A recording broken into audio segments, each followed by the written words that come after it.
ಎಲ್ಲವನ್ನ ಪರಿಹಾರ ಮಾಡ್ತಾರೆ. ಓಂ ಶ್ರೀರಾಮ ಶಮಾಸನೇಂದ್ರ ಅವತಿ. ಒಳಗೆ ರಾಯರು ನಮ್ಮನ್ನ ಪ್ರವೇಶ ಮಾಡಿದ್ರು ಅಂತಂದ್ರೆ ಸಕಲ ಪದಾರ್ಥಗಳ ಒಳಗಿದ್ದು ಎಲ್ಲವನ್ನ ನೋಡ್ಕೊಳ್ತಾರೆ. ಇದು ಹೀಗೆ ಅನೇಕ ರೀತಿಯಲ್ಲಿ ನಾವು ಚಿಂತನೆ ಮಾಡ್ತಾ ಹೋಗ್ಬೋದು. ಅವತ್ತು ಪಾಲಿಸಲಿ ಅಂತಲೂ ಆಗಲಿ, ನಮ್ಮನ್ನ ಪ್ರವೇಶಿಸಲಿ ಅಂತಲೂ ಆಗಬಹುದು. ಅದಾದ ಮೇಲೆ ಮುಂದಿನ ಶ್ಲೋಕ ಇನ್ನೇನಿಂತ ಪ್ರಶ್ನೆ. ಇಷ್ಟೆಲ್ಲ ಪ್ರದಾತೃತ್ವ ಮಂತ್ರಾಲಯ ಪ್ರಭುಗಳಲ್ಲಿ ಹೇಗೆ ಬರ್ಲಿಕ್ಕೆ ಸಾಧ್ಯ? ಯಾಕಂದ್ರೆ ಸಾಮಾನ್ಯವಾಗಿ ಅವರ ಇತಿಹಾಸ ನಾವೆಲ್ಲ ಕೇಳಬೇಕಾದಾಗ ಬಹಳ ಬಡತನದಲ್ಲಿ ಇದ್ದವರು ರಾಯರು ಅಂತ ನಾವು ಕೇಳಿದ್ವಿ. ವೆಂಕಟನಾಥಾಚಾರ್ಯ ಆಗಿರ್ಬೇಕಾದಾಗಂತೂ ವಾರಕ್ಕೆ 1 ಹೊತ್ತು ಊಟ, ಅದು ಅರ್ಧಂಬರ್ಧ ಅಂತ. ಯೋಚನೆ ಮಾಡೋಕ್ಕೂ ನಾವು ಸಾಧ್ಯನೇ ಇಲ್ಲ. ಇವತ್ತು ರಾಯರ ಹೆಸರು ಹೇಳಿ ಕೋಟ್ಯಾಂತರ ಭಕ್ತರುಗಳು ಮೃಷ್ಟಾನ್ನ ಭೋಜನವನ್ನು ನಾವು ಕಾಣ್ತಾ ಇದ್ದೀವಿ, ಎಲ್ಲ ವಿಧವಾದ ಸಂಪತ್ತನ್ನು ನಾವು ಕಾಣ್ತಾ ಇದ್ದೀವಿ ಸರಿ. ಆದರೆ ರಾಯರು 1 ವಾರಕ್ಕೆ 1 ಹೊತ್ತು, ಅದು ಅರ್ಧ ಹೊಟ್ಟೆ ಊಟ ಮಾಡ್ತಿದ್ರು. ಅಂಥ ವೆಂಕಟನಾಥಾಚಾರ್ಯರ ಮಂತ್ರಾಲಯ ಪ್ರಭುಗಳು ಎಲ್ಲರಿಗೂ ಕೇಳಿದ್ದನ್ನೆಲ್ಲ, ಲೌಕಿಕವಾದ ಫಲ, ಪಾರಮಾರ್ಥಿಕವಾದ ಫಲ, ಯಾವ ಫಲ ಬೇಕು ನಿಮಗೆ ಎಲ್ಲವನ್ನ ಕೊಡ್ತಾ ಇದ್ದಾರೆ, ಇವತ್ತಿಗೂ ಕೊಡ್ತಾ ಇದ್ದಾರೆ. ಈ ಸಂಪತ್ತು ಹೇಗೆ ಬರ್ಲಿಕ್ಕೆ ಸಾಧ್ಯ? ಯಾಕಂದ್ರೆ ಒಬ್ಬ ವ್ಯಕ್ತಿ ಹತ್ರ ಸಂಪತ್ತಿದೆ ಅಂದ್ರೆ ಮೊದಲು ಇನ್ಕಮ್ ಟ್ಯಾಕ್ಸ್ ರೈಡ್ ಆಗತ್ತೆ, ಹೋಗಿ ನೋಡ್ತಾರೆ ಹೇಗ್ ಬರ್ಲಿಕ್ಕೆ ಸಾಧ್ಯ, ಹೇಗ್ ಬಂತು, ಇವೆಲ್ಲ ವೈಟ್ ಮನಿನ ಬ್ಲ್ಯಾಕ್ ಮನಿನ. ಬ್ಲ್ಯಾಕ್ ಮನಿ ಆಯ್ತು ಅಂತಂದ್ರೆ ಅವ್ನು ತಗೊಂಡು ಹೋಗಿ ಜೈಲಿಗೆ ಹಾಕ್ತಾರೆ ಅಲ್ವಾ? ಸೊ ಸಂಪತ್ತು ಶುದ್ಧವಾಗಿರ್ಬೇಕಾಗಾದ್ರೆ, ಹಾಗಾದ್ರೆ ರಾಯರಿಗೆ ಹೇಗ್ ಬಂತು ಅಂತ ಕೇಳಿದ್ರೆ ಶ್ರೀರಾಘವೇಂದ್ರೋ ಹರಿಪಾದ ಕಂಜ ನಿಷೇವಣಾತ್ ಲಬ್ಧ ಸಮಸ್ತ ಸಂಪತ್ತು. ಸಮಸ್ತ ಸಂಪತ್ತು ರಾಯರು ಇವತ್ತು ನಮಗೆಲ್ಲ ಕೊಡ್ತಾ ಇದ್ದಾರಲ್ಲ, ಅಷ್ಟು ಸಂಪತ್ತು, ಸಮಸ್ತವಾದಂತಹ ಸಂಪತ್ತು ರಾಯರಿಗೆ ಬಂದದ್ದು ಹೇಗೆ ಅಂದ್ರೆ ಹರಿಪಾದ ಕಂಜ ನಿಷೇವಣಾತ್. ಸದಾ ಭಗವಂತನ ಪಾದಗಳನ್ನೇ ಆಶ್ರಯ ಮಾಡಿದ್ದಾರೆ, ಪಾದ ಕಮಲಗಳನ್ನೇ ಆಶ್ರಯ ಮಾಡಿದ್ದರಿಂದ, ಭಗವಂತನ ಪಾದದ ಸೇವೆಯನ್ನ ಮಾಡಿದ್ದರ ಫಲದಿಂದಾಗಿ ಇಷ್ಟು ಸಂಪದ್ಭರಿತರಾಗಿದ್ದಾರೆ ಮಂತ್ರಾಲಯ ಪ್ರಭುಗಳು. ಹೇಗೆ ಬಂತು ಈ ಸಂಪತ್ತು ಅವರಿಗೆ? ಅವರು ಗಳಿಸಿದ್ದಿದ್ದು, ಕದ್ದಿದ್ದಲ್ಲ. ವಾಮಾಚಾರದಿಂದ ಮಂತ್ರಗಳನ್ನ, ಭೂತ ಪ್ರೇತಗಳನ್ನ ವಶಪಡಿಸಿಕೊಂಡು ಪಡೆದುಕೊಂಡದ್ದಲ್ಲ, ಮತ್ತೆ ಗಳಿಸಿದ್ದು ಅಲ್ವಾ? ಒಂದು ಎಕ್ಸಾಮ್ ಹಾಲಲ್ಲಿ ಕೂತಿರ್ಬೇಕಾದಾಗ ಕಾಪಿ ಹೊಡೆದೆ ಇತ್ತು, ಇನ್ನೊಂದೇನೋ ಮಾಡಿದೆ, ನಾನೇ ಬರ್ಕೊಂಡು ಬಂದಿದ್ದೆ, ಅಧ್ಯಾಪಕರಿಗೆ ಹೆದರಿಸಿ ಮಾರ್ಕ್ಸ್ ಬರೆಸ್ಕೊಂಡೆ, ಹೀಗೆಲ್ಲ ಪಡೆದುಕೊಂಡ್ರೆ ಮಾರ್ಕ್ಸೋದಕ್ಕೆ ಬೆಲೆ ಇರಲ್ಲ. ಅವನು ಚೆನ್ನಾಗಿ ಅಧ್ಯಯನಶೀಲನಾಗಿ ಅಧ್ಯಾಪಕರು ಕೇಳಿದ ಪ್ರಶ್ನೆಗಳಿಗೆ ಸರಿಯಾಗಿ ಉತ್ತರ ಕೊಟ್ಟು 98 ಅಥವಾ 100 ತಗೊಂಡಾದ್ರೆ ಅವನು ಪಡ್ಕೊಂಡದ್ದು, ಗಳಿಸಿದ್ದದು, ಅದಕ್ಕೆ ಮಹತ್ವ ಹೆಚ್ಚು. ಹಾಗೆ ಇಡೀ ಜಗತ್ತಿನಲ್ಲಿ ಫಲಪ್ರದೋ ವಾಸುದೇವ, ಜಗತ್ತಿಗೆ ಫಲವನ್ನ, ಸಂಪತ್ತನ್ನ ಕೊಡುವುದರಲ್ಲಿ ಮೊದಲನೇ ವ್ಯಕ್ತಿ ಯಾರು? ವರದರಾಜನಾದಂತ ಭಗವಂತ. ಅಂತ ಭಗವಂತನ ಸೇವೆಯಿಂದ ಪಡೆದುಕೊಂಡಂತಹ ಸಂಪತ್ತು ವೈಟ್ ಮನಿ ಅಲ್ಲ, ಅದರಂತ ಶುದ್ಧವಾದ ಸಂಪತ್ತೇ ಯಾವುದಿಲ್ಲ. ಯಾಕಂದ್ರೆ ಭಗವದ್ಗೀತೆಯನ್ನು ಹೇಳಬೇಕಾದಾಗ ದೈವಿ ಸಂಪತ್ತು, ಆಸುರಿ ಸಂಪತ್ತಿನ ಕೆಲವು ಲಕ್ಷಣಗಳನ್ನು ಹೇಳಬೇಕಾದಾಗ ಭಗವಂತ ಕೊಟ್ಟ, ಭಗವಂತನಿಂದ ಬಂದ ಸಂಪತ್ತು ಅದು ನಿಜವಾದ ದೈವಿ ಸಂಪತ್ತು ಅಂತ ಕರೆಸ್ಕೊಳ್ಳೋದು, ಶುದ್ಧವಾದ ಸಂಪತ್ತು ಅಂತ ಕರೆಸ್ಕೊಳ್ಳೋದು. ಹಾಗೆ ರಾಯರಿಗೆ ಬಂದಂತಹ ಸಂಪತ್ತು ಭಗವಂತನ ಸೇವೆಯಿಂದ ಬಂದಂತಹ ಸಂಪತ್ತು. ಅದಕ್ಕೋಸ್ಕರನೇ ಅವರು ಸಕಲ ಪದಾರ್ಥಗಳಾಗಿದ್ದಾರೆ. ಕೇಳಿದವರಿಗೆ ಬಂದವರಿಗೆಲ್ಲ ಚೆನ್ನಾಗಿ ಕೊಡ್ತಾರೆ. ಯಾತಕ್ಕೆ? ಅವರ ಹತ್ರ ಅಷ್ಟು ಸಂಪತ್ತಿದೆ. ಇಲ್ಲ ಇದು ಕಮ್ಮಿ ಆಗಲ್ವಾ ಅಂತ ಕೇಳಿದ್ರೆ ಸಾಧ್ಯನೇ ಇಲ್ಲ. ಯಾಕೆ? ಅವರು ಭಗವಂತನ ಸೇವೆ ಮಾಡೋದು ಕಮ್ಮಿ ಆಗಲ್ಲ, ಅದಕ್ಕೆ ಅವ್ರ ಹತ್ರ ಬರೋ ಸಂಪತ್ತು ಕಮ್ಮಿ ಆಗಲ್ಲ, ಅವರಿಗೆ ಅದಕ್ಕೆ ಅವರಲ್ಲಿರೋ ಶಕ್ತಿನೂ ಕಮ್ಮಿ ಆಗಲ್ಲ. ಲೌಕಿಕವಾದ ಫಲಗಳನ್ನ ಈ ಲೋಕದಲ್ಲಿ ವಾಸ ಮಾಡಬೇಕಾದಾಗ ನಮಗೆ ಆ ಫಲಗಳು, ಮದುವೆ ಆಗಬೇಕು, ಮಕ್ಕಳಾಗಬೇಕು, ಮನೆ ಕಟ್ಟಬೇಕು, ಇನ್ನೊಂದೇನೋ ಕೈ ಬರಬೇಕು, ಕಾಲು ಬರಬೇಕು, ಇನ್ನು ಬೇಕಾದಷ್ಟುಗಳು ಕೇಳ್ಕೊಳ್ತಿರ್ತೀವಿ ನಾವೆಲ್ಲ. ಇಂಥ ಫಲಗಳನ್ನು ನಮಗೆ ಕೊಡೋದಿಕ್ಕೆ ಭಗವಂತನ ಪಾದ ಸೇವೆಯನ್ನ ಮಾಡಿ ಸಂಪತ್ತನ್ನ ಪಡ್ಕೊಂಡಿದ್ದಾರೆ, ಕೊಡ್ತಿದ್ದಾರೆ ಸರಿ. ಈ ಮೋಕ್ಷಕ್ಕೆ ಹೋಗುವಂತಹ ಜ್ಞಾನವನ್ನು ಕೊಡ್ತಾರೆ ಅಂತ ನಾವು ಕೇಳಿದ್ವಲ್ಲ, ಆ ಸಂಪತ್ತು ಹೇಗೆ ಬಂತು? ಅದು ಹರಿಪಾದ ಕಂಜ ನಿಷೇವಣಾತು. ಏನ್ ಹಾಗಂದ್ರೆ ಹರಿಪಾದ ಅಂದ್ರೇನು? ಭಗವಂತನ, ಹರಿ ಅಂದ್ರೆ ಭಗವಂತ, ಸರ್ವೋತ್ತಮನಾದ ಲಕ್ಷ್ಮೀಪತಿಯಾದ ನಾರಾಯಣ, ಅವನ ಪಾದ. ನಿನ್ನೆ ಹೇಳ್ತಾರ ಪದಗಳ ಸಮೂಹಕ್ಕೆ ಪಾದ ಅಂತ ಕರಿತೀವಿ. ಅವನ ಪಾದ ಅಂದ್ರೆ ಬ್ರಹ್ಮಸೂತ್ರಗಳು, ಮಹಾಭಾರತವೇ ಮೊದಲಾದ ಭಗವಂತನಿಂದ ರಚಿತವಾದ ಗ್ರಂಥಗಳ, ಆ ಗ್ರಂಥಗಳೆಂಬ ಕಮಲಗಳನ್ನ ಆಸ್ವಾದಿಸುವಲ್ಲಿ ರಾಯರು ದುಂಬಿಯಂತೆ ಸದಾ ಅದರ ಸೇವೆ ಮಾಡ್ತಾ ಇರ್ತಾರೆ, ಜೊತೆ ಇರ್ತಾರೆ. ಹರಿಪಾದ ಕಂಜ ನಿಷೇವಣಾತು, ಸದಾ ಅದನ್ನ ಸೇವಿಸ್ತಾನೆ ಇರ್ತಾರೆ. ಅದೇ ಸದಾ ಗ್ರಂಥ ಅಧ್ಯಯನದಲ್ಲೇ ಶೀಲರಾಗಿರ್ತಾರೆ. ಸದಾ ಗುರುಗಳಿಂದ ಪಾಠ ಕೇಳ್ತಿರ್ತಾರೆ, ಶಿಷ್ಯರಿಗೆ ಪಾಠ ಹೇಳ್ತಿರ್ತಾರೆ. ಇಷ್ಟೇ ಅವರ ಕೆಲಸ. ಇಲ್ಲ ಗ್ರಂಥ ರಚನೆ ಮಾಡ್ತಾ ಇರ್ತಾರೆ. ಇಂಥ ಅದ್ಭುತವಾದಂತಹ ದೀಕ್ಷೆ ಅವರಿಗೆ. ಅವರ ಇತಿಹಾಸ ನಾವು ಕೇಳಬೇಕಾದಾಗ ಪರಿಮಳಾದಿ ಗ್ರಂಥಗಳಿಗೆ ಅವರ ವ್ಯಾಖ್ಯಾನ, ಪರಿಮಳಾದಿ ಮೊದಲಾದ ವ್ಯಾಖ್ಯಾನಗಳನ್ನು ಮಾಡಬೇಕಾದಾಗ ಎಲೆಗಳನ್ನೆಲ್ಲ ತಂದು ರಾಶಿ ಹಾಕೊಂಡು ಅದಕ್ಕೆ ಕಿಡಿ ಹಚ್ಚಿ ಆ ಬೆಂಕಿಯ ಬೆಳಕಿನಲ್ಲಿ ಬಂದಾಗ ಆವಾಗ ಬರಿತಾ ಇದ್ದಾರೆ. ಅದಕ್ಕೆ ಎಣ್ಣೆ ದೀಪ ಹಚ್ಕೊಳ್ಳೋಕ್ಕೂ ಅಷ್ಟು ಹಣ ಇಲ್ಲ ಅವರ. ನಮಗೆ ಮಾಡಬೇಕು ಅನ್ನೋದಕ್ಕಿಂತ ಧರ್ಮ, ಬಿಡಬೇಕು ಅನ್ನೋದಕ್ಕೆ ಕಾರಣಗಳು ಬಹಳಷ್ಟು ಸಿಗುತ್ತೆ. ರಾಯರು ಯೋಚನೆ ಮಾಡಿದ್ರೆ ಬಿಡಬೇಕು ಅಂತ ಎಷ್ಟು ಕಾರಣ ಇತ್ತು ಅವ್ರ ಹತ್ರ, ಮಹಾನುಭಾವರ ಹತ್ರ. ಅದ್ಯಾವುದಿಲ್ಲ. ಹರಿಪಾದ ಕಂಜ ನಿಷೇವಣಾದು, ಸದಾ ಭಗವಂತನ ಗ್ರಂಥಗಳಲ್ಲೇ ರತರಾಗಿ ಅದರ ಸೇವೆಯನ್ನೇ ಮಾಡ್ತಾ ಇದ್ರು. ನಮ್ಮಲ್ಲಿ ಕೇವಲ ಭಗವಂತನನ್ನ ಸೇವೆ ಮಾಡಿದರೆ ಅದರಿಂದ ಭಗವಂತ ಪ್ರೀತನಾಗ್ತಾರ ಅಂದ್ರೆ ಇಲ್ಲ. ಮತ್ತೆ ಜೀವೋತ್ತಮರಾದ ವಾಯುದೇವರ ಆರಾಧನೆಯು ಮಾಡಲೇಬೇಕು, ಅದರಿಂದಲೇ ಭಗವಂತ ಪ್ರೀತನಾಗೋದಲ್ವಾ. ಹಾಗಾದ್ರೆ ವಾಯುದೇವರ ಆರಾಧನೆಯನ್ನು ಮಾಡಿದ್ದಾರೆ. ಹರಿಪಾದ ಕಂಜ ನಿಷೇವಣಾದು, ಹರಿ ಎನ್ನುವ ಶಬ್ದಕ್ಕೆ ಭಗವಂತ ಅಂತ ಹೇಗೆ ಅರ್ಥ ಇದೋ 10 ಅರ್ಥಗಳನ್ನ ಕೋಶ ನಮಗೆ ಕೊಡ್ತಾ ಇದೆ. ಅದರಲ್ಲಿ ವಾಯುದೇವರು ಅಂತ ಒಂದು ಅರ್ಥ ಹರಿ ಅಂದ್ರೆ. ಸೊ ಹರಿಪಾದ ಕಂಜ ನಿಷೇವಣಾದು, ವಾಯುದೇವರ ಪಾದವನ್ನು ಗಟ್ಟಿಯಾಗಿ ಹಿಡಿದಿದ್ದಾರೆ ರಾಯರು. ಅದರಿಂದ ಬಂದ ಸಂಪತ್ತಾದ ಕಾರಣ ಜಗತ್ತಿಗೆಲ್ಲ ಹಂಚ್ತಾ ಇದ್ದಾರೆ. ಸದಾ ಹನುಮಂತ ದೇವರ ವಾಯುದೇವರ ಪಾದವನ್ನು ಹಿಡಿದಿರ್ತಾರೆ. ಎಲ್ಲಿ ಹಿಡಿದಿರ್ತಾರೆ? ನೀವು ರಾಯರ ಬೃಂದಾವನಗಳ ಹತ್ರ ಹೋಗ್ರಿ, ಎಷ್ಟು ಬೃಂದಾವನ, ಎಲ್ಲ ಬೃಂದಾವನಗಳಲ್ಲಿ ಇಲ್ಲ ರಾಯರ ಬೃಂದಾವನದ ಎದುರು ಬದಿಯಲ್ಲಾದರೂ ಹನುಮಂತ ದೇವರು ಇರ್ತಾರೆ, ಇಲ್ಲ ರಾಯರ ಬೃಂದಾವನದ ಮೇಲ್ಗಡೆನಾದರೂ ಹನುಮಂತ ದೇವರು ಇರ್ತಾರೆ. ಅಂತೂ ಹನುಮಂತ ದೇವರಿಲ್ಲದ ರಾಯರ ಮಠ, ರಾಯರ ಕೇಂದ್ರಗಳು ನಾವು ಕಾಣಲಿಕ್ಕೆ ಸಾಧ್ಯ ಇಲ್ಲವೇ ಇಲ್ಲ ಅಲ್ವಾ. ಹರಿಪಾದ ಕಂಜ ನಿಷೇವಣ, ಯಾರು ಮುಖ್ಯ ಪ್ರಾಣದೇವರ ಪಾದದಲ್ಲೇ ಅವರ ಕೆಳಬದಿಯಲ್ಲೇ ನಿಂತು ಅವರನ್ನು ಆಶ್ರಯ ಮಾಡಿಕೊಂಡಿರ್ತಾರೆ. ಅದರಿಂದ ಬಂದ ಸಂಪತ್ತಾದ ಕಾರಣ ರಾಯರಿಗೆ ಇಷ್ಟು ಕೊಡುವ ಸಾಮರ್ಥ್ಯ ಬಂದದ್ದು. ಇನ್ನ ಅದೇ ಹರಿಪಾದ ಕಂಜ ನಿಷೇವಣ, ಹರಿ ಅಂದ್ರೆ ವಾಯುದೇವರು, ವಾಯುದೇವರ ಗ್ರಂಥಗಳನ್ನ, ಪಾದ ಅಂದ್ರೆ ಮತ್ತೆ ಗ್ರಂಥಗಳು, ಅಣುಭಾಷ್ಯಾದಿ ಗ್ರಂಥಗಳ ಸರ್ವಮೂಲ ಗ್ರಂಥಗಳಿಗೆ ವ್ಯಾಖ್ಯಾನ ಮಾಡುವ ಮುಖಾಂತರ ನಿಷೇವಣಾತು, ವಾಯುದೇವರ ಸೇವೆಯನ್ನು ಅಷ್ಟೇ ಮಾಡಿದ್ದಾರೆ ಮಂತ್ರಾಲಯ ಪ್ರಭುಗಳು. ಅದರಿಂದ ಅವರಿಗೆ ವಿಶೇಷವಾಗಿ ಇಷ್ಟು ಕೊಡುವ ಸಾಮರ್ಥ್ಯ ಬಂದಿದೆ. ಇನ್ನ ಹರಿಪಾದ ಕಂಜ ನಿಷೇವಣಾತು, ಹರಿ ಅಂತಂದ್ರೆ ಭಗವಂತ, ವಾಯುದೇವರು, ಚಂದ್ರ, ಇಂದ್ರ, ಹೀಗೆ 10 ಅರ್ಥಗಳಿದೆ. ಇಲ್ಲಿ ಇಂದ್ರ ಅಂತ ನಾವು ತಗೊಂಡ್ವಿ ಅಂದ್ರೆ ಇಂದ್ರಾವತಾರಿಗಳಾದಂತಹ ಪ್ರಸಿದ್ಧರಾದಂತಹ ಟೀಕಾಕೃತ್ಪಾದರು. ಟೀಕಾಕೃತ್ಪಾದರ ಕಂಜ, ಭಗವಂತನ ಪಾದದಂತೆ ವಾಯುದೇವರ ಪಾದದ ಹೇಗೆ ಹೇಳಿದ್ರು ಅದೇ ರೀತಿಯಾಗಿ ಟೀಕಾಕೃತ್ಪಾದರ ಪಾದವನ್ನು, ಅವರ ಪಾದದ ಸೇವೆಯನ್ನು ಸದಾ ಮಾಡ್ತಾ ಇದ್ದರಿಂದ ಯಾವುದರ ಮುಖಾಂತರ? ನ್ಯಾಯಸುಧೆಗೆ ಪರಿಮಳ ಎಂಬ ವ್ಯಾಖ್ಯಾನ ಮಾಡುವ ಮುಖಾಂತರ ಇಂದ್ರಾವತಾರಿಗಳಾದಂತಹ ಶ್ರೀಮದ್ ಟೀಕಾಕೃತ್ಪಾದರ ಸೇವೆಯನ್ನು ಸದಾ ಮಾಡ್ತಾ ಇದ್ದಿದ್ದರಿಂದ ಈ ಸಂಪತ್ತು ಬಂತು. ಇದಕ್ಕೆ ಕೇವಲ ರಾಯರು ಮಾತ್ರ ನಾವು ಉದಾಹರಣೆ ಮಾತ್ರ ಅಲ್ಲ, ವಾದಿರಾಜರ ತೀರ್ಥ ಶ್ರೀಪಾದಂಗಳವರ ಇತಿಹಾಸ ಕೇಳಬೇಕಾದಾಗಲೂ ಕೂಡ ಅವರನ್ನು ಮಾತಾಡ್ತಾರೆ. ಅತ್ಯಂತಯೋ ಶ್ರೀಕರ ಯುಕ್ತತ್ವ ಶ್ರೀಕರೋಜಂ ಗ್ರಂಥ ಅತ್ರ ವಯಮೇವ ಸಾಕ್ಷಿಣಃ.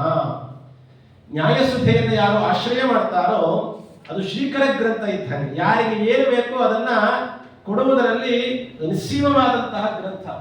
ಲಕ್ಷ್ಮೀದೇವಿಯಿಂದ, ನಾರಾಯಣ ದೇವರಿಂದ ಅಭಿಮನ್ಯವಾದಂತಹ ಸುಧಾ ಗ್ರಂಥ. ಯಾರು ಏನು ಕೇಳುತ್ತಾರೋ ಅದನ್ನು ಕೊಡುವುದರಲ್ಲಿ ಕಲ್ಪವೃಕ್ಷ ಕಾಮಧೇನು ಇದ್ದಂಗೆ. ಅದಕ್ಕೆ ಬೇರೆ ಯಾರೋ ಬೇಡ, ನಾನೇ ಸಾಕ್ಷಿ ಅಂತ ಆದಿರಾಜತೀರ್ಥ ಶ್ರೀಪಾದಂಗಳವರು ಈ ಮಾತನ್ನ ಹೇಳ್ತಾರೆ. ಅಂತಂದ್ರೆ ಅಂಥ ನ್ಯಾಯಸುಧೆಯನ್ನ ಗಟ್ಟಿಯಾಗಿ ಹಿಡಿದು ಅದಕ್ಕೆ ವ್ಯಾಖ್ಯಾನ ಮಾಡಿದ ಮಂತ್ರಾಲಯ ಪ್ರಭುಗಳಿಂದ ಬಂದ ಸಂಪತ್ತು, ಲಬ್ಧ ಸಮಸ್ತ ಸಂಪತ್ತು. ಒಂದು ಕಡೆ ರಾಮದೇವರ ಪೂಜೆ, ವಾಯುದೇವರ ಪೂಜೆ, ಟೀಕಾಕೃತ್ಪಾದಾದಿ ಗುರುಗಳ ಪೂಜೆಯನ್ನ ಮಾಡಿದ್ದರಿಂದ ಬಂದ ಸಂಪತ್ತು, ಭಗವಂತನ, ವಾಯುದೇವರ ಅರ್ಥಾತ್ ಶ್ರೀಮದ್ ಆಚಾರ್ಯರ, ಟೀಕಾಕೃತ್ಪಾದರ, ವ್ಯಾಸರಾಜರ ಗ್ರಂಥಗಳಿಗೆ ವ್ಯಾಖ್ಯಾನವನ್ನ ಮಾಡಿದ ಪುಣ್ಯದಿಂದ ಬಂದ ಸಂಪತ್ತು. ನೀವು ಲೌಕಿಕವಾದ ಸಂಪತ್ತು ತಗೊಂಡ್ರಿ, ಪಾರಮಾರ್ಥಿಕವಾದ ಸಂಪತ್ತು, ಎರಡೂ ಸಂಪತ್ತನ್ನು ಹೇಗೆ ನಡೆಸಿಕೊಂಡ್ರು? ಭಗವಂತನ, ವಾಯುದೇವರ, ಗುರುಗಳ ಅನುಗ್ರಹದಿಂದಲೇನೆ ಪಡ್ಕೊಂಡ್ರು. ಹಾಗೆ ಬಂದಂತಹ ಸಂಪತ್ತು ರಾಯರ ಸಂಪತ್ತು. ಸುಮ್ಮನೆ ಬಂದದ್ದಲ್ಲ. ಮತ್ತೆ ಆ ಸಂಪತ್ತು ಹೇಗಿರುತ್ತೆ ಅಂತ ಕೇಳಿದ್ರೆ ದಿನ ದಿನಕ್ಕೂ ಅಭಿವೃದ್ಧಿ ಆಗುವಂತಹ ಸಂಪತ್ತು. ಕೊಟ್ರೆ ಕಮ್ಮಿ ಆಗಲ್ಲ, ಜ್ಞಾನ ಯಾವತ್ತಾದ್ರೂ ಕಮ್ಮಿ ಆಗತ್ತಾ? ಕೊಟ್ಟಷ್ಟು ಹೆಚ್ಚಿಗೆ ಆಗ್ತಾ ಹೋಗುತ್ತೆ ಅಂತೀವಲ್ಲ, ಹಾಗೆ ರಾಯರ ಬಳಿ ಇರುವಂತಹ ಸಂಪತ್ತು ಎಷ್ಟು ಕೊಡ್ತಾರೋ ಮಹಾನವರಷ್ಟು ಅಭಿವೃದ್ಧಿ ಆಗ್ತದೆ. ಯಾಕಂದ್ರೆ ಅವರಲ್ಲಿರುವ ಜ್ಞಾನ, ಅವರಲ್ಲಿರುವ ಭಕ್ತಿಯು ಅಭಿವೃದ್ಧಿ ಆಗುತ್ತೆ ಅನ್ನುವ ಕಾರಣದಿಂದ ರಾಯರಿಗೆ ಅಷ್ಟು ಮಹತ್ವವನ್ನು ತಿಳಿಸ್ತಾರೆ. ಲಬ್ಧ ಸಮಸ್ತ ಸಂಪತ್ತು ಮುಂದೆ ಅವನ್ನ ಹೇಳಬೇಕಾದಾಗ ದೇವಸ್ವಭಾವೋ ದಿವಿಜದ್ರಮೋಜಂ ಇಷ್ಟಪ್ರದೋಮಿ ಸತತಂ ಸಭೂಯಾತ್. ದೇವಸ್ವಭಾವ, ರಾಯರನ್ನ ದೇವಸ್ವಭಾವವುಳ್ಳವರು ಅಂತ ಕರೀತಾ ಇದ್ದಾರೆ. ಏನ್ ಹಾಗಂದ್ರೆ ಎರಡು ರೀತಿಯಾಗಿ ನಾವು ಚಿಂತನೆ ಮಾಡಬಹುದು. ದೇವಸ್ವಭಾವ ಅಂತ ಹೇಳಿದ್ರೆ ಅವರು ದೇವತೆಗಳು ಅಂತ ಇದರಿಂದ ಹೇಳಿದಂಗಾಗುತ್ತೆ. ಸ್ವಭಾವ ಅನ್ನೋದನ್ನು ಬದಲಾಯಿಸಲಿಕ್ಕೆ ಆಗೋದಿಲ್ಲ ಇವತ್ತು ನಮ್ಮಲ್ಲಿ ಅಲ್ವಾ? ಹಾಗಾಗಿ ಶಂಕುಕರ್ಣಾಸ್ತು ದೇವತಾ, ಶಂಕುಕರ್ಣ ಎಂಬಂತಹ ಕರ್ಮಜ ದೇವತೆ, ಚತುರ್ಮುಖ ಬ್ರಹ್ಮದೇವರ ಲೋಕದಲ್ಲಿ ಬ್ರಹ್ಮದೇವರು ಭಗವಂತನಿಗೆ ಮಾಡುವ ಪೂಜಾಗಳಿಗೆ ಬೇಕಾಗುವ ತುಳಸಿ ಪುಷ್ಪ ಮೊದಲಾದವುಗಳನ್ನ ಬ್ರಹ್ಮದೇವರಿಗೆ ಅಣಿ ಮಾಡಿಕೊಡುವಂತಹ ದೇವತೆ, ಬಹಳ ಉತ್ತಮವಾದಂತಹ ಕಕ್ಷೆಯಲ್ಲಿರುವಂತಹ ದೇವತೆಗಳೇ ಶಂಕುಕರ್ಣರೇ. ಮುಂದೆ ಪ್ರಹ್ಲಾದರಾಜರಾಗಿ, ವ್ಯಾಸರಾಜರಾಗಿ, ರಾಘವೇಂದ್ರ ತೀರ್ಥ ಗುರು ಸಾರ್ವಭೌಮರಾಗಿ ಅವತಾರವನ್ನು ಮಾಡಿದರು ಅನ್ನುವುದನ್ನ ಅನೇಕ ಜ್ಞಾನಿಗಳ ಮಾತುಗಳಿಂದ ನಾವು ತಿಳ್ಕೊಂಡಿದ್ದೀವಿ. ಹಾಗಾಗಿ ದೇವಸ್ವಭಾವವು, ರಾಯರನ್ನ ದೇವಸ್ವಭಾವವುಳ್ಳವರು ಅಂದ್ರೆ ದೇವತೆಗಳೇ, ಇದರಲ್ಲಿ ಎರಡನೇ ಮಾತೇ ಇಲ್ಲ ಅಂತ ಒಂದರ್ಥ. ದೇವಸ್ವಭಾವ ಉಳ್ಳವರು, ಸ್ವಭಾವ ಅಂದ್ರೆ ಹೇಳ್ತಿರ್ತೀವಲ್ಲ, ಸ್ವಾಭಾವಿಕವಾಗಿ ಅವರಲ್ಲಿ ಒಳ್ಳೆ ಗುಣ ಇದೆಯಪ್ಪ, ಯಾರೋ ತುಂಬಿದ್ದಲ್ಲ ಅಂತೀವಲ್ಲ. ಈಗ ದೇವತೆಗಳ ಸ್ವಭಾವ ಅಂದ್ರೆ ಏನು? ದೇವತೆಗಳ ಸ್ವಭಾವ ದೇವಿ ಸ್ವಭಾವ. ಇದು ಮತ್ತೆ ನಾವು ಭಗವದ್ಗೀತೆಗೆ ಹೋಗ್ಬೇಕು. ನಾವು ಈಗ ತಾನೇ ಹೇಳಿದೆ ದೈವಾಸುರ ಸಂಪತ್ ವಿಭಾಗ ಯೋಗೋ ನಾಮ ಅಂತ ಹೇಳಿ ಒಂದು ಅಧ್ಯಾಯ ಇದೆ ಭಗವದ್ಗೀತೆಯಲ್ಲಿ, 16ನೇ ಅಧ್ಯಾಯ. ಅದರಲ್ಲಿ ಕೃಷ್ಣ ಪರಮಾತ್ಮ ಹೇಳ್ತಾನೆ ದೈವಿ ಸಂಪತ್ತು ದೇವ ಸ್ವಭಾವ ಅಂದ್ರೆ ಯಾವುದು ಅಂತ ಕೇಳ್ತಾರೆ. ಯಾವ ಗುಣಗಳಿದ್ರೆ ಅಂತವರನ್ನ ದೇವ ಸ್ವಭಾವ ಉಳ್ಳವರು ಅಂತ ಕೇಳ್ತಾರೆ. ಅಂದ್ರೆ ಅಭಯಂ ಸತ್ವಶಂ ಶುದ್ಧಿ ಜ್ಞಾನ ಯೋಗ ವ್ಯವಸ್ಥಿತಿ ದಾನಂ ತಮಶ್ಚ ಯಜ್ಞಶ್ಚ ಸ್ವಾಧ್ಯಾಯಸ್ತಪ ಆರ್ಜವಂ ಅಹಿಂಸಾ ಸತ್ಯವಕ್ರೋಧಸ್ತ್ಯಾಗ ಶಾಂತಿರಪೈಶುನಂ ದಯಾ ಭೂತೇಶ್ವರೋತ್ವಂ ಮಾತರಂ ಹಿರಿಯ ಜಾಪನಂ ತೇಜ ಕ್ಷಮಾ ಧೃತಿಶೌಚಂ ಅದ್ರೋಹೋ ನಾತಿ ಮಾನಿತಾ ಭವಂತಿ ಸಂಪದಂ ದೇವೀಂ ಅಭಿಜಾತಸ್ಯ ಭಾರತ. ಕೃಷ್ಣ ಪರಮಾತ್ಮ ಹೇಳ್ತಾರೆ, ಇಷ್ಟು ಗುಣಗಳು ಯಾರಲ್ಲಿದೆಯೋ ಅವರು ದೇವಿ ಸಂಪತ್ತು ಉಳ್ಳವರು ಅಥವಾ ದೇವ ಸ್ವಭಾವ ಉಳ್ಳವರು ಅಂತ ತಿಳ್ಕೊಂಡ್ರಿ ಅಂತ ಹೇಳ್ತಾರೆ ಕೃಷ್ಣ. ಎಲ್ಲ ಗುಣಗಳನ್ನು ನಾವು ರಾಯರಲ್ಲಿ ಕಾಣಬಹುದು. ಅಭಯ, ಸತ್ವ ಸಂಶುದ್ಧಿ, ಎಂಥ ಮನಸ್ಸು ಅವರು.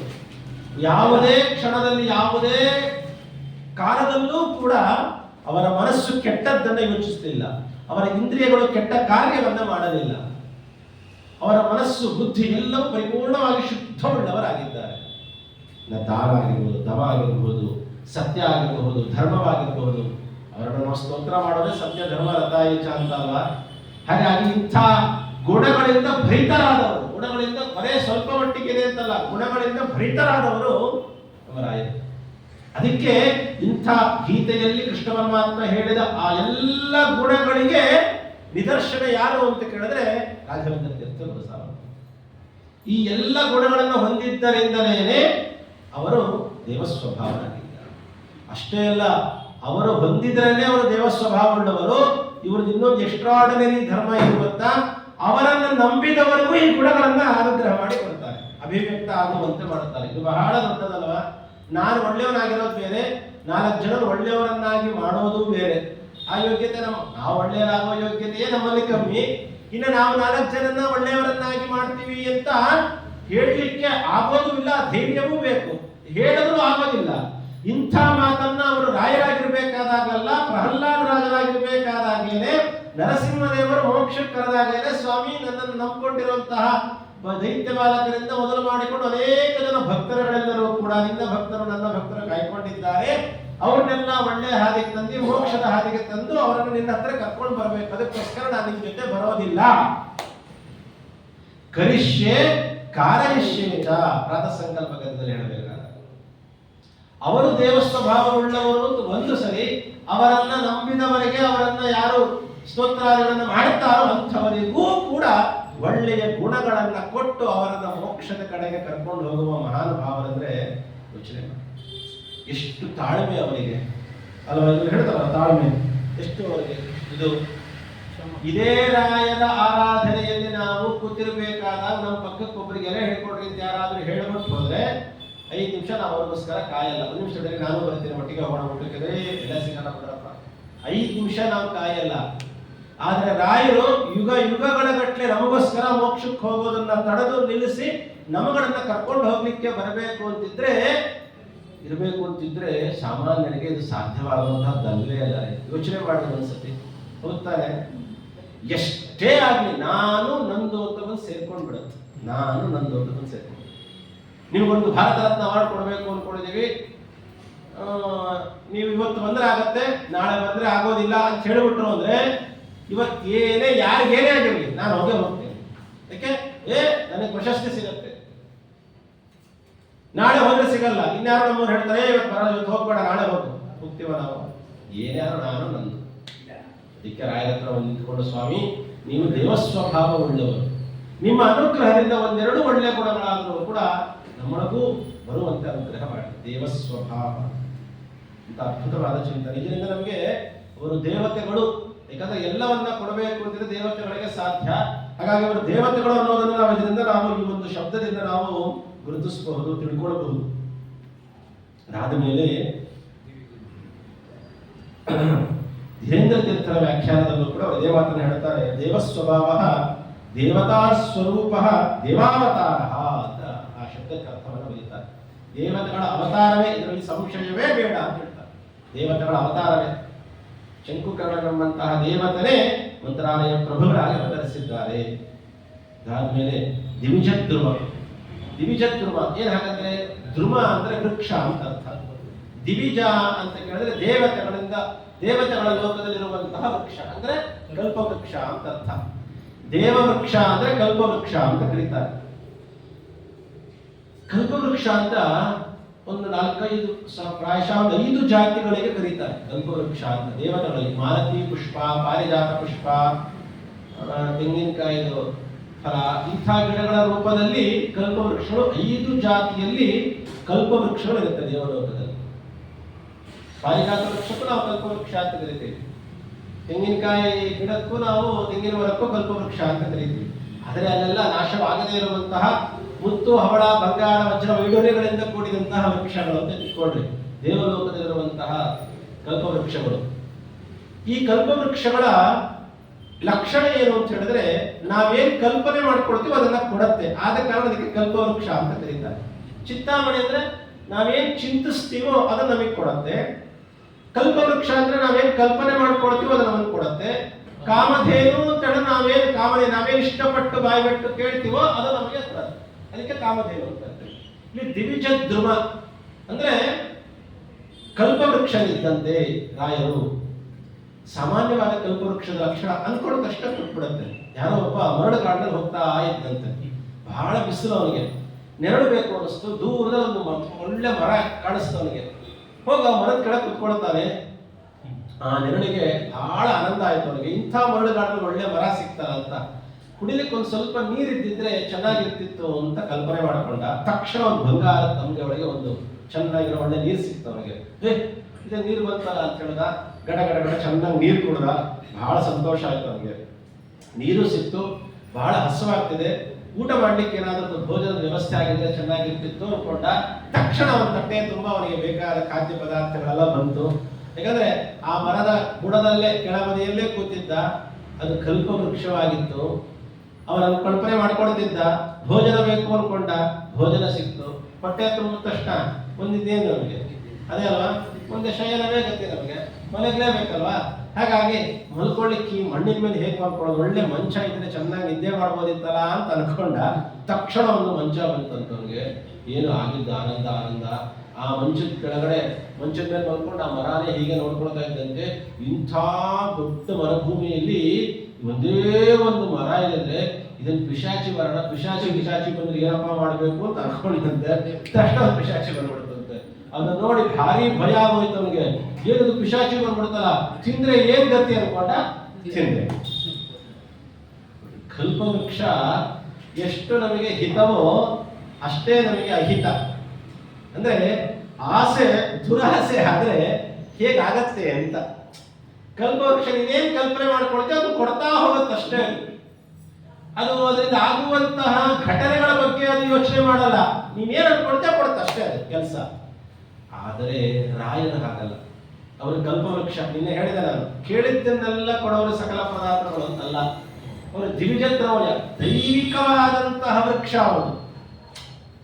ಅಂದ್ರೆ ಅವ್ರು ಯೋಚನೆ ಮಾಡ್ತಾರೆ, ನೀನ್ ಅನ್ಕೊಳ್ತೀಯ ಅಥವಾ ನೀನ್ ಕೇಳ್ತೀಯ ಸರಿ, ಅದನ್ನ ಕೊಡೋದ್ರಿಂದ ನಿನಗೆ ಒಳ್ಳೆಯದಾಗತ್ತಾ ಅಂತಂದ್ರೆ ಕೊಡ್ತಾರೆ. ಇದು ರಾಯರ ವೈಲಕ್ಷಣ್ಯ, ಅದ್ಭುತವಾದಂತಹ. ನಾವು ಹೋಗಿ ರಾಯರ ಹತ್ರ ಕೇಳ್ಕೊಳ್ಬೇಕಾದ್ರೆ ಒಳ್ಳೆ ಮಗುನ್ ಕೊಡಪ್ಪ ಅಂತ, ಒಳ್ಳೆ ಮಗುನ್ ಕೇಳಲೇಬೇಡ್ರಿ, ಮಗುನ್ ಕೊಡೋದ್ ಕೇಳ್ರಿ. ಅವ್ರು ಕೊಡೋದೇ ಒಳ್ಳೇದು, ಕೆಡದ್ ಕೊಡೋದಿಲ್ಲ, ಅವ್ರು ಕೊಡೋದೇ ಇಲ್ಲ. ಇದು ರಾಯರ ಲಕ್ಷಣ. ರಾಯರ ಹತ್ರ ಹೋಗಿ ಒಳ್ಳೇದು ಕೊಡ್ರಿ ಅಂತ ಕೇಳ್ಬೇಕಾದ ಅವಶ್ಯಕತೆನೇ ಇಲ್ಲ. ಅವ್ರ ಹತ್ರ ಕೊಡ್ರಿ ಕೇಳಬಾರ್ದು, ಕೇಳೋಗಿದ್ರು ಒಳ್ಳೇದು ಕೊಡ್ರಿ ಅಂತ ನೀವು ಕೇಳ್ಬೇಡ್ರಿ, ಕೊಡ್ರಿ ಅಂತ ಕೇಳ್ಕೊಂಡ್ರಿ ಸಾಕು, ಅವ್ರ ಸ್ತೋತ್ರ ಮಾಡ್ರಿ. ಅವ್ರು ಕೊಡ್ತಾರೆ ಅಂದ್ರೆ ಅದು ಒಳ್ಳೆಯದೇ. ದಿವಿಜತ್ವ ಅದ್ಭುತವಾದಂತಹ ಫಲವನ್ನು ಕೊಡ್ತಾರೆ.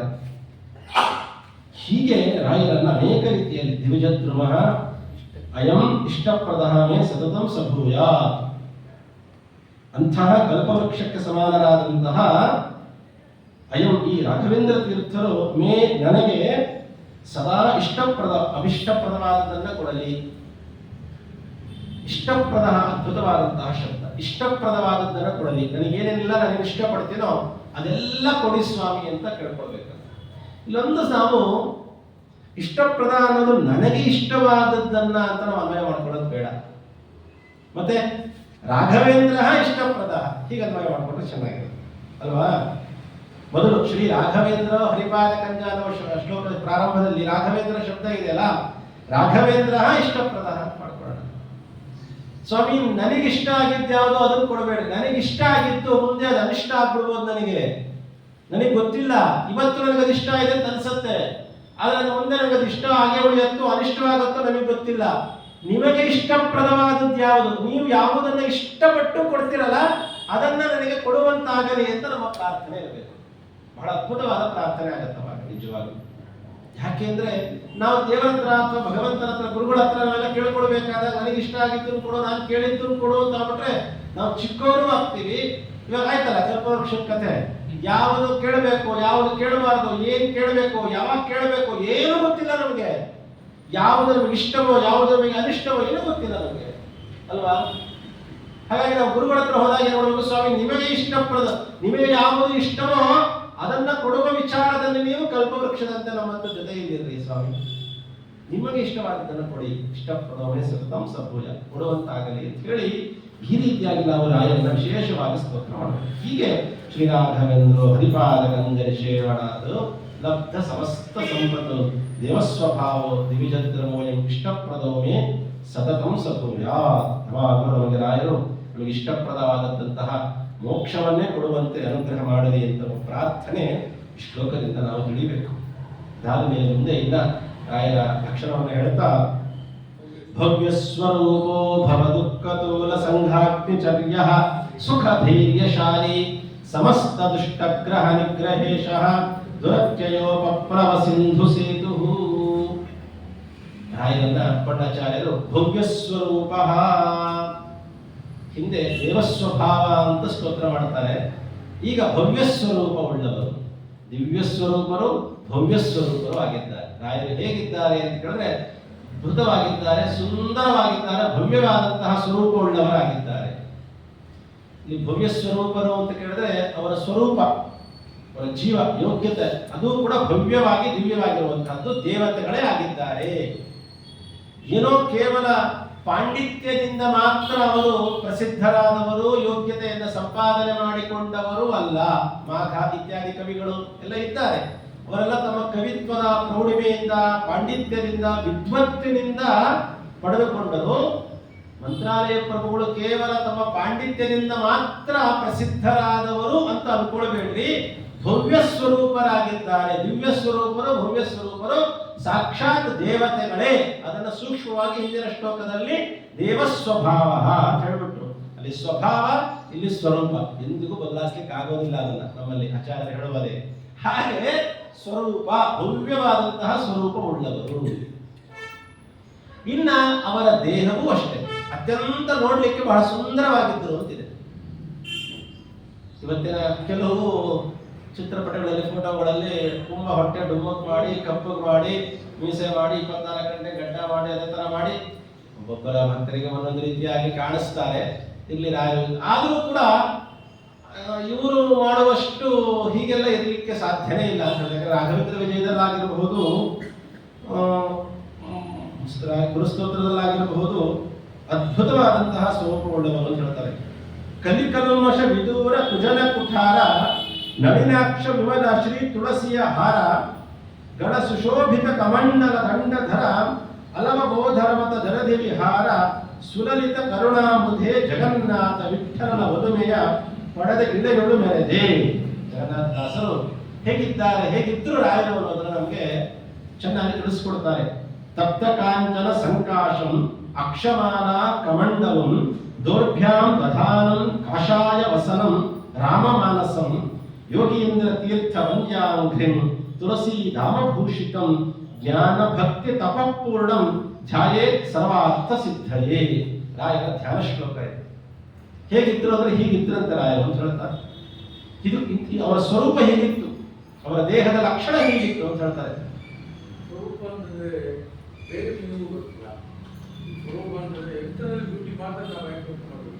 ಅದೇ ಮೊದಲು ಹೇಳ್ತಾರ, ಮೊದಲು ಅವರ ಜೀವಸ್ವರೂಪದ ಬಗ್ಗೆ ಹೇಳಿದೆ.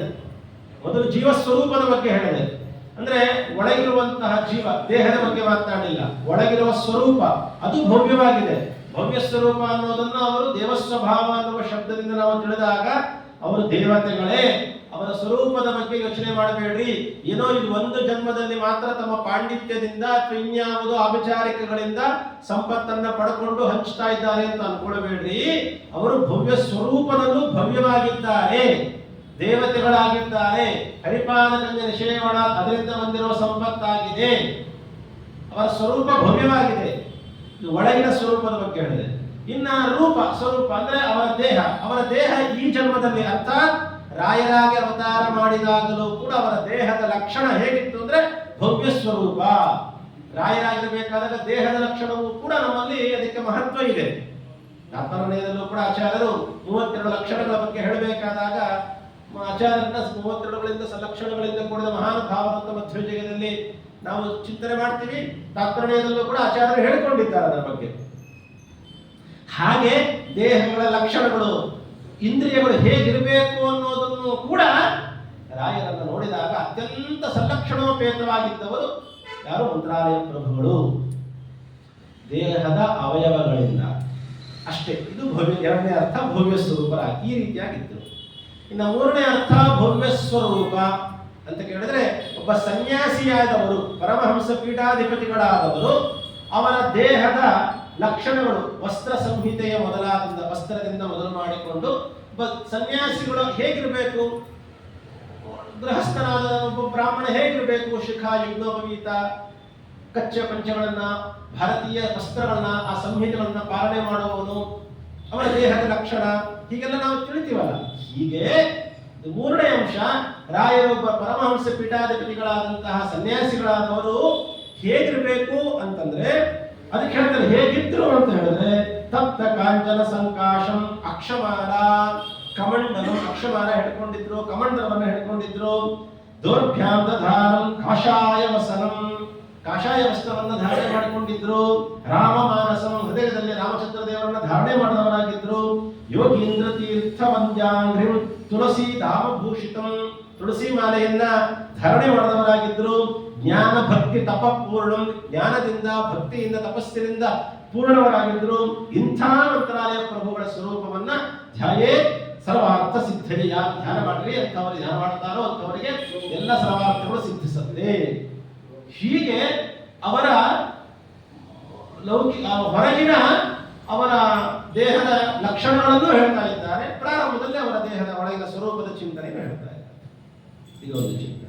ಇನ್ನು ಭವ್ಯ ಸ್ವರೂಪ, ಭವ್ಯ ಸ್ವರೂಪ ಅಂದ್ರೆ ಭವ್ಯವಾದಂತಹ ಸ್ವರೂಪವುಳ್ಳವರು ಅಂತ ಹೇಳಿದ್ರೆ ಅವರ ವ್ಯಕ್ತಿತ್ವ, ಯೋಗ್ಯತೆ ಒಂದು. ಅವರ ವ್ಯಕ್ತಿತ್ವ ಎಂಥದ್ದು ಅಂದ್ರೆ ಇಷ್ಟೋ ತನಕ ಕೇಳಿದ್ವಿ ನಾವು. ಎಂಥವರೆಗೂ ಮನಸ್ಸನ್ನ ಇಂಥವರ ಮೇಲೂ ಮನಸ್ಸು ಕರಗಿ ಅವರಿಗೆ ಕಾರುಣ್ಯದಿಂದ ನಮೋ ಅತ್ಯಂತ ದಯಾಲುವೆ ಕಾರುಣ್ಯದಿಂದ ಅವರು ಕೇಳಿದ್ದನ್ನೆಲ್ಲ ಕೊಡುವ ವಿಚಾರದಲ್ಲಿ ಕಲ್ಪವೃಕ್ಷರಾಗಿದ್ದಾರೆ. ದಿವಿಜದ್ರುಮ ಹೇಳಿದ್ದಲ್ಲ, ದಿವಿಜದ್ರುಮ ಹೇಳಬೇಕಾದ ಕಲ್ಪವೃಕ್ಷರು ಒಳಿತಾಗುವುದನ್ನೆಲ್ಲ ಕೊಡ್ತಾ ಬರ್ತಿದ್ರಲ್ಲ, ಅದೇ ಅವರ ಭವ್ಯ ಸ್ವರೂಪ. ಅವರ ಸ್ವರೂಪ, ಅವರ ವ್ಯಕ್ತಿತ್ವ ಎಂತಹದ್ದು ಅಂದ್ರೆ ಒಳ್ಳೆಯ ಸ್ವರೂಪವುಳ್ಳವರಾಗಿದ್ದಾರೆ, ಅಂದ್ರೆ ಒಳ್ಳೆಯ ವ್ಯಕ್ತಿತ್ವವುಳ್ಳವರಾಗಿದ್ದಾರೆ.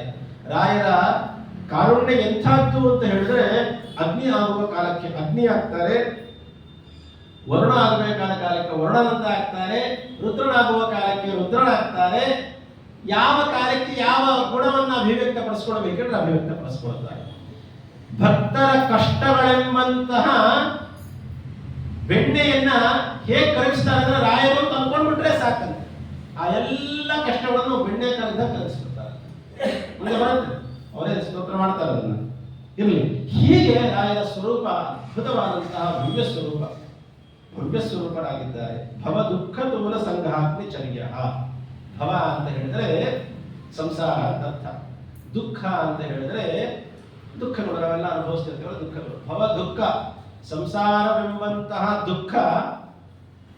ತೂಲ ಸಂಘ ಅಂದ್ರೆ ತೂಲ ಅಂತ ಹೇಳಿದ್ರೆ ಹತ್ತಿ ಅಂತ ಹೇಳ್ತಾರೆ.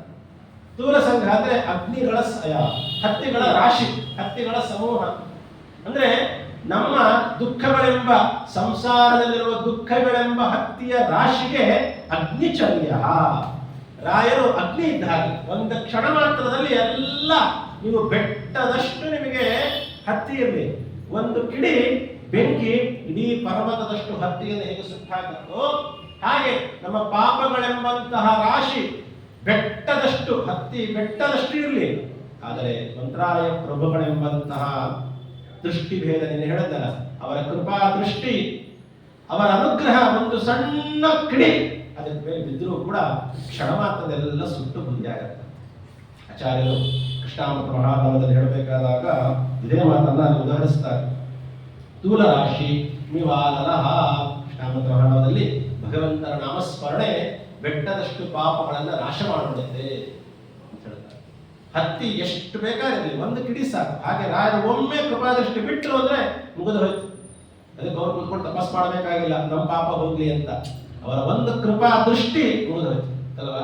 ಎಷ್ಟು ದೊಡ್ಡ ಅಧಿಕಾರಿಗಳು ಅವರ ಕೆಳಗಿನ ಅಧಿಕಾರಿಗಳಿಗೆಲ್ಲ ಆಜ್ಞಾ ಹೊರಡಿಸ್ಬೇಕು ಅಂದ್ರೆ ಒಂದ್ಸರಿ ಸುಮ್ಮನೆ ನೋಡಿ ಹೀಗೆ ಸನ್ನೆ ಮಾಡಿದ್ರೆ ಮುಗಿದೋಯ್ತು. ಅದೇ ಕೆಲಸನೆಲ್ಲ ಆಗ್ಬೇಕು, ನೋಡ್ಕೊಡ್ರಿ, ಇವೆಲ್ಲ ಕೆಲಸ ಮಾಡ್ಕೊಡ್ರಿ ಅಂತ ಅರ್ಥ. ಹಾಗೆ ರಾಯರು ಒಂದ್ಸತಿ ನಮ್ಮ ಪಾಪಗಳೆಂಬಂತಹ ಬೆಟ್ಟದಷ್ಟು ಹತ್ತಿ ಅಷ್ಟಿದ್ರೂ ಕೂಡ ರಾಯರು ಒಂದ್ಸತಿ ಅದನ್ನ ಸುಮ್ಮನೆ ಕೃಪಾದೃಷ್ಟಿಯಿಂದ ಒಂದ್ಸತಿ ಹೀಗೆ ನೋಡಿದ್ರು ಅಂದ್ರೆ ಕ್ಷಣ ಮಾತ್ರದಲ್ಲಿ ಸುಟ್ಟು ಬೂದಿ ಆಗ್ಬೋದು. ಈ ವಿಚಾರದಲ್ಲಿ ಅಗ್ನಿ ಆಗ್ತಾರೆ ರಾಯ. ಭವದುಃಖ ತೂಲ ಸಂಘಾಗ್ನಿ ಚರ್ಯ. ಭವದುಃಖ, ಭವ ಅಂತ ಹೇಳಿದ್ರೆ ಸಂಸಾರ ಅಂತ ಒಂದರ್ಥ, ಭವ ಅಂದ್ರೆ ಮಹಾರುದ್ರ ದೇವರು ಅಂತ ಅರ್ಥ. ಅಂದ್ರೆ ಮಹಾರುದ್ರ ದೇವರಿಂದ ಉಂಟಾಗುವ ದುಃಖ ಅಂದ್ರೆ ಹೇಗೆ ಅರ್ಥ ಮಾಡ್ತೀರಾ? ಹಾಗೆಲ್ಲ ಅರ್ಥ. ಮತ್ತೆ ರುದ್ರದೇವರಿಂದ ರಚಿತವಾದ ಪಾಶುಪತಾದಿ ಗ್ರಂಥಗಳಿಂದ, ಪಾಶುಪತ ಆಗಮ ಅಂತ ಒಂದು ಆಗಮ ಇದೆ, ತಂತ್ರಸಾರ ಆಗಮ, ವೈಖಾನಸ ಆಗಮ, ಪಂಚರಾತ್ರ ಆಗಮ ಇದ್ದ ಹಾಗೆ ಭಗವಂತನ ಆಜ್ಞಾನುಸಾರವಾಗಿ ರುದ್ರದೇವರೇ ತಾವೇ ಸರ್ವೋತ್ತಮರು ಅಂತ ಹೇಳಿಕೊಳ್ಳುವಂತಹ ಗ್ರಂಥ, ಅನಧಿಕಾರಿಗಳಿಗೋಸ್ಕರ ಮಾಡಿದಂತಹ ಆ ಗ್ರಂಥಗಳಲ್ಲಿ ಬಂದಂತಹ ಜ್ಞಾನ ಅದು ತಮಸ್ಸಿಗೆ ಕಾರಣವಾಗುತ್ತೆ ಅಂತ ಹೇಳ್ತಾರೆ. ಹೀಗಿರಬೇಕಾದ ಅದರಿಂದ ಉಂಟಾಗುವ ದುಃಖ ಅದನ್ನ ಪರಿಹಾರ ಮಾಡಿ ತಮ್ಮ ಕೃಪಾದೃಷ್ಟಿಯಿಂದ ಸುಜ್ಞಾನವನ್ನು ಕೊಟ್ಟು ನಮ್ಮಗಳನ್ನ ಸಂರಕ್ಷಣೆ ಮಾಡ್ತಾರೆ ಮಂತ್ರಾಲಯದಲ್ಲಿ. ಒಂದು ಸತಿ ರಾಯ ವೃಂದಾವನದ ಮುಂದೆ ಕೂತು ನಾವು ದಿನಕ್ಕೊಮ್ಮೆ ಆದರೂ ಕೂಡ ಈ ಸ್ತೋತ್ರಗಳನ್ನ ಚಿಂತನೆ ಮಾಡ್ತಾ ಅನುಸಂಧಾನ ಮಾಡ್ತಾ ಒಂದು ಸತಿ ಪಾರಾಯಣ ಮಾಡಿ ಬಂದ್ವಿ ಅಂದ್ರೆ ಎಷ್ಟೆಲ್ಲ ಅನುಗ್ರಹ ಮಾಡಬಹುದು ರಾಯ ಯೋಚನೆ ಮಾಡಿ. ನಾವು ಮೊದಲನೇದಾಗಿ ಹೋಗೋದಿಲ್ಲ, ಹೋದ್ರೂ ಅವಸರದಲ್ಲಿ ಹೋಗ್ತೀವಿ. ಆ ಅವಸರ ಹೇಗಿರುತ್ತೆ ಅಂದ್ರೆ ದಡ ದಡ ದಡ ದಡ ಒಂದು ಪ್ರದಕ್ಷಿಣೆ ಹಾಕ್ಬೇಕಲ್ಲ ಅಂತ ಹಾಕೋದು. ರಾಯರು ನಮ್ಮನ್ನು ನೋಡೋದಲ್ಲ, ರಾಯರ ಅರ್ಚಕರು ಕಂಡಿಗೂ ನಾವು ಬಿಡೋದಿಲ್ಲ, ಅಷ್ಟು ಅವಸರವಾಗಿ ಹೋಗಿ ಬಂದ್ಬಿಟ್ಟಿರ್ತೀವಿ. ಮಂತ್ರ ಅಷ್ಟೇ ನಮ್ಮ ಟೈಮಿಗೆ ಕೊಟ್ಟರೆ ಇಸ್ಕೊಳ್ತೀವಿ, ಇಲ್ಲ ನಿನ್ನೆ ಇಸ್ಕೊಳ್ತೀವಲ್ಲ ಬಿಡಿ ಇವತ್ತು ಅರ್ಜೆಂಟ್ ಮತ್ತೆ ನಾಳೆ ಬರ್ತೀವಲ್ಲ ಅಂತ ಹೇಳಿ ಹೊರಟ್ಬಿಡ್ತೀವಿ. ಇದು ನಮ್ಮ ನಮಸ್ಕಾರದ ಪದ್ಧತಿ. ಈಗಲ್ಲ ಅಲ್ಲಿ ಕೊಡಬೇಕು. ಇದೆಲ್ಲ ಭವ್ಯ ಸ್ವರೂಪೋ ಭವದುಃಖ ತೋಲ ಸಂಘಾಗ್ನಿ ಚರ್ಯ ಸುಖ ಧೈರ್ಯಶಾಲಿ. ರಾಯರ ಎಂತ ಅದ್ಭುತವಾದ ಮಾತನ್ನು ಹೇಳ್ತಾರೆ. ಸುಖ ಧೈರ್ಯಶಾಲಿ. ರಾಯರು ಸುಖಶಾಲಿಗಳು, ಧೈರ್ಯಶಾಲಿಗಳು. ಈಗ ತಾನೇ ಕೇಳಿದ್ವಿ ನಾವು, ವೆಂಕಟನಾಥಾಚಾರ್ಯರು ಸುಖವಾಗಿದ್ದಂತೆ ನಾವು ಕೇಳೇ ಇಲ್ಲ. ಯಾವ ಗ್ರಂಥದಲ್ಲಾಗ್ಲಿ ಯಾವ ಇದರಲ್ಲಾಗ್ಲಿ ನಾವು ಕೇಳೇ ಇಲ್ಲ. ಅವರು ಬರೀ ಬಡತನವನ್ನು ಅನುಭವಿಸ್ತಾ ಇದ್ರು, ದುಃಖವನ್ನೇ ಪಡ್ತಾ ಇದ್ರು ಅಂತ ಅಲ್ವಾ? ಹಾಗಾದ್ರೆ ಸುಖಶಾಲಿ ಅಂತ ಹೇಗೆ ನಾವು ರಾಯರನ್ನ ಸ್ತೋತ್ರ ಮಾಡಬೇಕು ಅಂತ ಕೇಳಿದ್ರೆ, ನಮ್ಮ ಪ್ರಕಾರ ಮೊದಲನೇ ಉತ್ತರ, ನಮ್ಮ ಪ್ರಕಾರ ಅದು ನಾವು ರಾಯರಿಗೆ ಬಡತನ ದುಃಖ ಅಂತ ಹೇಳ್ತಿದೀವಿ ಅಷ್ಟೇ. ಬಡತನ ಇತ್ತು ಆದ್ರೆ ದುಃಖ ಇರಲಿಲ್ಲ. ದುಃಖ ಬೇರೆ ಬಡತನ ಬೇರೆ ಅಲ್ವಾ? ರಾಯರು ಸುಖ, ಆ ಬಡತನದಲ್ಲೇ ಸುಖವಾಗಿದ್ದವರು. ಬಡತನವನ್ನೇ ಸುಖ ಅಂತ ತಿಳಿದುಕೊಂಡು ಜೀವನ ಮಾಡ್ತಾರೆ. ಯಾಕೆ? ಇಟ್ಟಾಂಗೆ ಇರುವೇನೋ ಹರಿಯೇ ಎನ್ನ ದೊರೆಯ, ಭಗವಂತ ಇಟ್ಟ ಬಂದದ್ದರಲ್ಲಿ ಬಾಳಿಕೋ ಅಂತ ಹೇಳ್ತಾರಲ್ಲ ಜ್ಞಾನಿಗಳು, ಹಾಗೆ ಅದನ್ನೇ ಸುಖ ಅಂತ ತಿಳಿದು ಚಿಂತನೆ ಮಾಡ್ತಾ ಜೀವನ ಮಾಡಬೇಕು. ರಾಯರು ನಮಗೆಲ್ಲ ಆದರ್ಶ ಈ ವಿಚಾರದಲ್ಲಿ. ಸುಖವಾಗಿದ್ದರಂತೆ ರಾಯರು. ಬಡತನ ಅದು ದುಃಖಕ್ಕೆ ಕಾರಣ ಅಲ್ವೇ ಅಲ್ಲ. ಒಂದರ್ಥ. ಸುಖ ಅಂದ್ರೆ ಇನ್ನೊಂದು ಅರ್ಥ ಏನು ಗೊತ್ತಾ? ಯಾವುದೇ ಸಂದರ್ಭದಲ್ಲೂ ಕೂಡ ಮನಸ್ಸನ್ನ ಯಾವುದೇ ರೀತಿಯಾದ ವ್ಯತಿರಿಕ್ತವಾಗಿ ಯೋಚಿಸದೆ ಪ್ರಾಮಾಣಿಕವಾಗಿ ಜೀವನ ಮಾಡುವವರಿಗೆ ಮಾತ್ರ ಸುಖ ಇರುತ್ತೆ. ಪ್ರಾಮಾಣಿಕತನ ಎಲ್ಲಿರಲ್ವೋ ಅಲ್ಲಿ ಸುಖ ಇರಲ್ಲ. ನನ್ಗೇನ್ ಕೆಲಸ ಅಷ್ಟು ಮಾಡ್ಕೊಂಡು ನನಗೇನು ಸಂಬಳ ಬರೋದನ್ನ ಜೀವನ ಮಾಡ್ಕೊಂಡಿದ್ದೆ ಅಂದ್ರೆ ನನಗೆ ಯಾವುದೇ ರೀತಿ ದುಃಖಾದಿಗಳ ಭಯ ಇರೋದಿಲ್ಲ. ಅದೇ ನಾನು ಲಂಚ ತಗೊಳ್ತೀನಿ, ಇನ್ನೊಬ್ಬರನ್ನು ಹಾಳು ಮಾಡ್ತೀನಿ, ಅಥವಾ ಇನ್ನೊಬ್ಬರನ್ನು ಕೊಂದು ಹಾಕ್ತೀನಿ, ಇನ್ನೊಬ್ಬರಿಗೆ ನಾನು ಕಷ್ಟ ಕೊಡ್ತೀನಿ ಅಂದಾಗೆಲ್ಲ ನೆಮ್ಮದಿಯಾಗಿ ನಿದ್ದೆ ಬರಲ್ಲ. ಪ್ರಾಮಾಣಿಕತನ ಎಲ್ಲಿರಲ್ವೋ ಅಲ್ಲಿ ಭಯ ದುಃಖ ಇರುತ್ತೆ. ಎಲ್ಲಿ ಪ್ರಾಮಾಣಿಕತನ ಇರುತ್ತೋ ಅಲ್ಲಿ ಸುಖ ಇರುತ್ತೆ. ರಾಯರು ಎಷ್ಟು ಪ್ರಾಮಾಣಿಕರಾಗಿದ್ರು. ಸಾಮಾನ್ಯವಾಗಿ ಸುಖ ಧೈರ್ಯಶಾಲಿ. ಧೈರ್ಯನೂ ಎಷ್ಟಿತ್ತು ರಾಯರಿಗೆ ಅಂತಂದ್ರೆ, ಬಡತನ ಬಂತು ಅಂದ್ರೆ ಒಬ್ಬ ಮನುಷ್ಯ ಏನೂ ಇಲ್ಲ ಅನ್ನುವ ಕಾರ್ಯಕ್ಕೆ ಎರಡು ಕೆಲಸ ಮಾಡ್ತಾನೆ. ಇಲ್ಲ ಸೂಸೈಡ್ ಮಾಡ್ಕೊಳ್ತಾರೆ, ಇಲ್ಲ ಮರ್ಡರ್ ಮಾಡ್ತಾರೆ. ನನ್ನ ಕೈ ಇವತ್ತು ನಾವು ನೋಡ್ತೀವಿ ಪೇಪರ್ಗಳಲ್ಲಿ ಎಷ್ಟೋ ಜನ ಪಾಪ ರೈತರುಗಳಿಗೆ ಬೆಳೆ ಇಲ್ಲ, ಮಳೆ ಇಲ್ಲ ಅಂದಾಗ ರೈತರ ಆತ್ಮಹತ್ಯೆ ನೋಡಿರ್ತೀವಿ ಬೇಕಾದಷ್ಟು. ಅದಕ್ಕೆ ಸಾಲ ತೀರಿಸ್ಲಿಕ್ಕಾಗಲ್ಲ, ಸಂಸಾರ ನಡೆಸ್ಲಿಕ್ಕಾಗಲ್ಲ, ಬಹಳ ಬಡತನ, ಏನ್ ಮಾಡ್ಬೇಕು ಗೊತ್ತಾಗ್ತಿಲ್ಲ, ಅದಕ್ಕೆ ನಾನು ಏನ್ ಮಾಡ್ತೀನಿ, ನಾನು ಆತ್ಮಹತ್ಯೆ ಮಾಡ್ತೀನಿ. ಇಲ್ಲ ಸೂಸೈಡು, ಇಲ್ಲ ದುಡ್ಡಿಗೋಸ್ಕರ ಇನ್ನೊಬ್ಬರನ್ನ ಮರಣ, ಇಲ್ಲ ಸಾಯ್ತಾನೆ, ಇಲ್ಲ ಸಾಯಿಸ್ತಾನೆ. ಇದು ಸಾಮಾನ್ಯರ ಲಕ್ಷಣ. ಆದ್ರೆ ರಾಯರಿಗೆ ಅಂಥ ಬಡತನ ನಾವು ನೋಡ್ಲಿಕ್ಕೂ ಆಗಲ್ಲ, ಕೇಳಲಿಕ್ಕೂ ಆಗಲ್ಲ. ಅಂಥ ಪರಿಸ್ಥಿತಿಯಲ್ಲೂ ಕೂಡ ಸುಖ ಧೈರ್ಯಶಾಲಿ, ಧೈರ್ಯವಾಗಿ ಬಂದಿರುವ ಪರಿಸ್ಥಿತಿಯನ್ನ ಧೈರ್ಯವಾಗಿ ಎದುರಿಸ್ತಾ ಇದ್ರು ರಾಯ. ಧೈರ್ಯ ನೋಡಿ, ಭಗವಂತ ಕೊಟ್ಟ ಪರಿಸ್ಥಿತಿಯನ್ನ ಸಮರ್ಥವಾಗಿ ನಾವು ನಿಭಾಯಿಸೋದಕ್ಕೆ ಧೈರ್ಯ ಅಂತ ಅರ್ಥ. ಯಾರೋ ಬೈದಾಗ ತಿರುಗಿಸಿ ಬೈಯೋದು, ಕಪಾಳ ಹೊಡೆಯೋದು ಧೈರ್ಯ ಅಲ್ಲ. ಅದನ್ನ ಧೈರ್ಯ ಅಂತ ಕರೆದಿಲ್ಲ. ಯಾವ ಲೌಕಿಕವಾದ ಜ್ಞಾನಿಗಳು ಕರೆದಿಲ್ಲ, ಆಧ್ಯಾತ್ಮಿಕ ಪ್ರಪಂಚದ ಜ್ಞಾನಿಗಳಂತೂ ಅದನ್ನು ಧೈರ್ಯ ಅಂತ ಕರೆಯೋದೇ ಇಲ್ಲ. ಭಗವಂತ ನಮಗೆ ಇಟ್ಟ ಪರಿಸ್ಥಿತಿಯನ್ನ ಸಮರ್ಥವಾಗಿ ನಿಭಾಯಿಸಿಕೊಂಡು ಜೀವನ ಮಾಡೋದನ್ನೇ ಧೈರ್ಯ ಅಂತ ಕರೆಯೋದು. ಇಂಥ ಧೈರ್ಯ ರಾಯರನ್ನು ನಾವು ಚೆನ್ನಾಗಿ ಕಾಣ್ತೀವಿ. ಇಂಥ ಸುಖ ರಾಯರಲ್ಲಿ ನಾವು ಕಾಣ್ತೀವಿ. ಇನ್ನೊಂದು ಧೈರ್ಯ ಅನ್ನೋದಕ್ಕೆ ನೋಡಿ, ಧೈರ್ಯ ಅಂದ್ರೆ ಧೀರತನ ಅಂತ ಅರ್ಥ. ಧಿಯ ರಮತೆ ಇತಿ ಧೀರ ಅಂತ ಕರೀತಾರೆ. ಧಿಯ ರಮತೆ ಅಂದ್ರೆ ಇದನ್ನ ಏನ್ ಗೊತ್ತಾಗುತ್ತೆ ಅಂದ್ರೆ, ತಮಗಿರುವ ಬುದ್ಧಿಯಿಂದ ಚೆನ್ನಾಗಿ ಯೋಚಿಸ್ಬೇಕಂತೆ, ವಿವೇಕದಿಂದ ವರ್ತಿಸ್ಬೇಕಂತೆ. ಧಿಯ ರಮತೆ, ಚೆನ್ನಾಗಿ ಯೋಚಿಸಿ ಚೆನ್ನಾಗಿ ವರ್ತಿಸುವವರಿಗೆ ಧೈರ್ಯವಂತರು ಅಂತ ಕರೀತಾರೆ. ಎಷ್ಟು ಚೆನ್ನಾಗಿ ಯೋಚನೆ ಮಾಡ್ತಾ ಇದ್ರು. ಇನ್ನೂ ಅಂತಹ ಸಂದರ್ಭದಲ್ಲಿ ರಾಯರು ಹೆಚ್ಚಿಗೆ ಭಗವಂತನ ಕಡೆಗೆ ಹೋಗ್ತಾರೆ. ಅಂಥ ಕಷ್ಟದಲ್ಲಿ ಇವತ್ತಿನ ಇರುವ ಸಂಪತ್ತಿನಲ್ಲಿ ಎರಡೂ ಕಾಲದಲ್ಲೂ ಅವರು ದೇವರನ್ನ ಮರಿಲೇ ಇಲ್ಲ. ಅಷ್ಟು ಪ್ರಾಮಾಣಿಕವಾದಂತಹ ಭಕ್ತಿ ಅವರು. ಅದಕ್ಕೆ ಅವರ ಸುಖ ಧೈರ್ಯಶಾಲಿಗಳು ಅಂತ ಕರೀತಾರೆ. ಸುಖವಾಗಲಿ ಬಹು ದುಃಖವಾಗಲಿ ಸಖಲೀನಾಗಿರೋ ಪಾಠಗಳು. ನಾವು ಹೇಳ್ತೀವಿ ಥಿಯರಿ, ಪ್ರಾಕ್ಟಿಕಲ್ ಆಗಿ ನಡ್ಕೊಂಡವರು ರಾಯರು. ಪ್ರಾಕ್ಟಿಕಲ್ ಆಗಿ ನಡ್ಕೊಂಡವರು ಯೋಚನೆ. ಹಾಗಾಗಿ ಅವರಿಗೆ ನಾವು ದುಃಖದಲ್ಲಿದ್ರು ಅಂತ ನಾವು ಅನ್ಕೊಳ್ತೀವಿ ಅಷ್ಟೇ. ಅವರು ಸುಖವಾಗಿದ್ದರು, ಅದೇ ಸುಖ ಅಂತ ಅನ್ಕೊಂಡವರು. ಧೈರ್ಯವಾಗಿದ್ದರು. ಸುಖ ಅನ್ನೋ ಶಬ್ದಕ್ಕೆ ಇನ್ನೊಂದು ಅರ್ಥ ಮಾಡಬಹುದು. ಏನು ಅಂದ್ರೆ, ಖ ಅಂತಂದ್ರೆ ಇಂದ್ರಿಯಗಳು ಅಂತ ಅರ್ಥ. ಖ ಅಂದ್ರೆ ಇಂದ್ರಿಯಗಳು, ನಿಮಗೆಲ್ಲ ತಿಳಿದಿದೆ. ಸು ಅಂತಂದ್ರೆ ಒಳ್ಳೆಯ ಇಂದ್ರಿಯಗಳು, ಶೋಭಾಯಮಾನವಾದ ಹಾದಿಯಲ್ಲಿ ಇರುವಂತಹ ಇಂದ್ರಿಯಗಳು ಅಂತ ಹೇಳಿದ್ರೆ ಸುಖ. ನೋಡಿ ಎಷ್ಟು ಒಳ್ಳೆ ಅರ್ಥ ಚಿಂತನೆ. ಸುಖ ಅಂದ್ರೆ ಒಳ್ಳೆಯ ಇಂದ್ರಿಯಗಳು ಅಂತ ಅರ್ಥ. ರಾಯರು ಸುಖಶಾಲಿ, ಒಳ್ಳೆಯ ಇಂದ್ರಿಯಗಳನ್ನು ಹೊಂದಿದವರು. ಈಗ ತಾನೇ ಹೇಳಿದೆ ನಾನು, ಅವರ ಇಂದ್ರಿಯಗಳು ಎಷ್ಟು ನಿಗ್ರಹ, ಅವರ ಇಂದ್ರಿಯ ನಿಗ್ರಹ ಎಷ್ಟಿತ್ತು ಅಂತಂದ್ರೆ ರಾಯರು ಅಂಥ ಬಡತನದಲ್ಲಿದ್ದಾಗಲೂ ಕೂಡ ಅವ್ರು ಯೋಚನೆ ಮಾಡ್ಬೋದಿತ್ತಲ್ಲ, ಕೆಟ್ಟದ್ದು ಯೋಚನೆ ಮಾಡ್ಬೋದಿತ್ತಲ್ಲ. ಇನ್ನೊಬ್ಬರಿಂದ ಹಣವನ್ನ ನಮ್ಮಂತವ್ರು ಏನ್ ಮಾಡ್ತೀವಿ ನಾವು? ನಮ್ಗೆ ಬಹಳ ಬಡತನ ಇತ್ತು ಅಂದ್ರೆ ಇನ್ನೊಬ್ಬರದ್ದು ಕದೀತೀವಿ, ಸ್ವಲ್ಪ ಒಳ್ಳೆಯವನಾಗಿದ್ರೆ ಇನ್ನೊಬ್ಬರನ್ನ ಕೇಳ್ತೀವಿ ಅಲ್ವಾ? ಇಲ್ಲ ಕದೀತಾನೆ, ಇಲ್ಲ ಕಡೆ ಪಕ್ಷ ನನಗೆ ಕಷ್ಟ ಇದೆಯಪ್ಪ ನನಗೆ ಒಂಚೂರು ಸಹಾಯ ಮಾಡಪ್ಪ ಅಂತ ಕೇಳ್ತಾನೆ. ರಾಯರು ಸುಖ ಧೈರ್ಯಶಾಲಿ, ಸುಖ ಇಂದ್ರಿಯಗಳು, ಸುಖ ಒಳ್ಳೆಯ ಇಂದ್ರಿಯಗಳು. ಎಂಥ ಇಂದ್ರಿಯಗಳಂದ್ರೆ ಅವರ ಇಂದ್ರಿಯಗಳು, ಅವರ ಕಣ್ಣು ಯಾವತ್ತು ಕೆಟ್ಟದ್ದನ್ನ ನೋಡ್ಲಿಲ್ಲ, ಅವರ ಕಿವಿ ಯಾವತ್ತು ಕೆಟ್ಟದ್ದನ್ನ ಕೇಳಲಿಲ್ಲ, ಅವರ ಕೈ ಮತ್ತೊಬ್ಬರ ವಸ್ತುವಿಗೆ ಕೈ ಹಾಕಲಿಲ್ಲ, ಅಷ್ಟೇ ಅಲ್ಲ ಮತ್ತೊಬ್ಬರನ್ನ ಬೇಡಲೂ ಇಲ್ಲ. ಇದು ಬಹಳ ದೊಡ್ಡದ್ದು. ನಾವೇನು ಕದ್ವಿ ಅಂದ್ರೆ ನಾವು ಹೋಗಿ ಕೇಳ್ಕೊಂಡ್ವಿ ಅಷ್ಟೇ ಅಂತಿರ್ತೀವಿ ನಾವೆಲ್ಲ. ಕದಿಯೋದು ತಪ್ಪು, ಕೇಳೋದೇನು ತಪ್ಪು? ಬೇಡಿದರೆ ಎನ್ನ ಒಡೆಯನ ಬೇಡುವೆ ರಾಯರು. ಯೋಚನೆ ಮಾಡಿ, ಮತ್ತೊಬ್ಬರನ್ನ ಕೇಳೋದು ಕೂಡ ತಪ್ಪಲ್ವಾ? ರಾಯರು ಕದ್ದದ್ದಲ್ಲ, ಸುಖ ಒಳ್ಳೆ ಇಂದ್ರಿಯ ರಾಯರದು. ಅಂತ ಬಡತನದಲ್ಲೂ ರಾಯರು ಯೋಚನೆ ಕೂಡ ಮಾಡಲಿಲ್ಲ, ಮತ್ತೊಬ್ಬರನ್ನ ಕೇಳಲಿಲ್ಲ. ಹೇಗಿರ್ತಿದ್ರು ಗೊತ್ತಾ? ಯಾರಾದ್ರೂ ಸಿಕ್ಕರೆ ಚೆನ್ನಾಗಿ ನನ್ನಂತ ಮಾತಾಡ್ಕೊಂಡು ಮಠಕ್ಕೆ ಹೋಗ್ಬೇಕಾದ್ರೆ ಅಂಗಾರಕ್ಷತೆ ದೊಡ್ಡದಾಗ ಹಚ್ಕೊಂಡು ಹೋಗ್ತಿದ್ರು. ಯಾಕೆ? ಅಕಸ್ಮಾತ್ ನಾನು ಹಚ್ಕೊಂಡು ಹೋಗ್ಲಿಲ್ಲ ಅಂದ್ರೆ ಊಟ ಆಗ್ಲಿಲ್ವಾ? ವೆಂಕಟನಾಥಾಚಾರ್ಯ ಬನ್ನಿ ಊಟಕ್ಕೆ ಕೊಡ್ರಿ. ಅಕಸ್ಮಾತ್ ಊಟಕ್ಕೆ ಕರೆದು ಬಿಟ್ರೆ ಎಂಥ ಅನುಸಂಧಾನ ರೀ, ಎಂಥ ಅನುಸಂಧಾನ. ನನಗೆ ಕಷ್ಟ ಇದೆ ಅಂತ ಯಾರು ತಿಳ್ಕೊಳ್ಳೇಬಾರದು. ಅವ್ರಿಗೆ ಕಷ್ಟ ಅಲ್ಲ, ನನಗೆ ಯಾರು ಅನುಕಂಪದ ಅವಶ್ಯಕತೆ ನನಗಿಲ್ಲ. ಯಾರು ನನ್ನ ಕರೆದು ಊಟಕ್ಕೆ ಹಾಕ್ಬೇಕಾದಿಲ್ಲ, ಭಗವಂತ ಹಾಕ್ಬೇಕು ಅಂತಿದ್ರೆ ಅವನು ಹಾಕ್ತಾನೆ.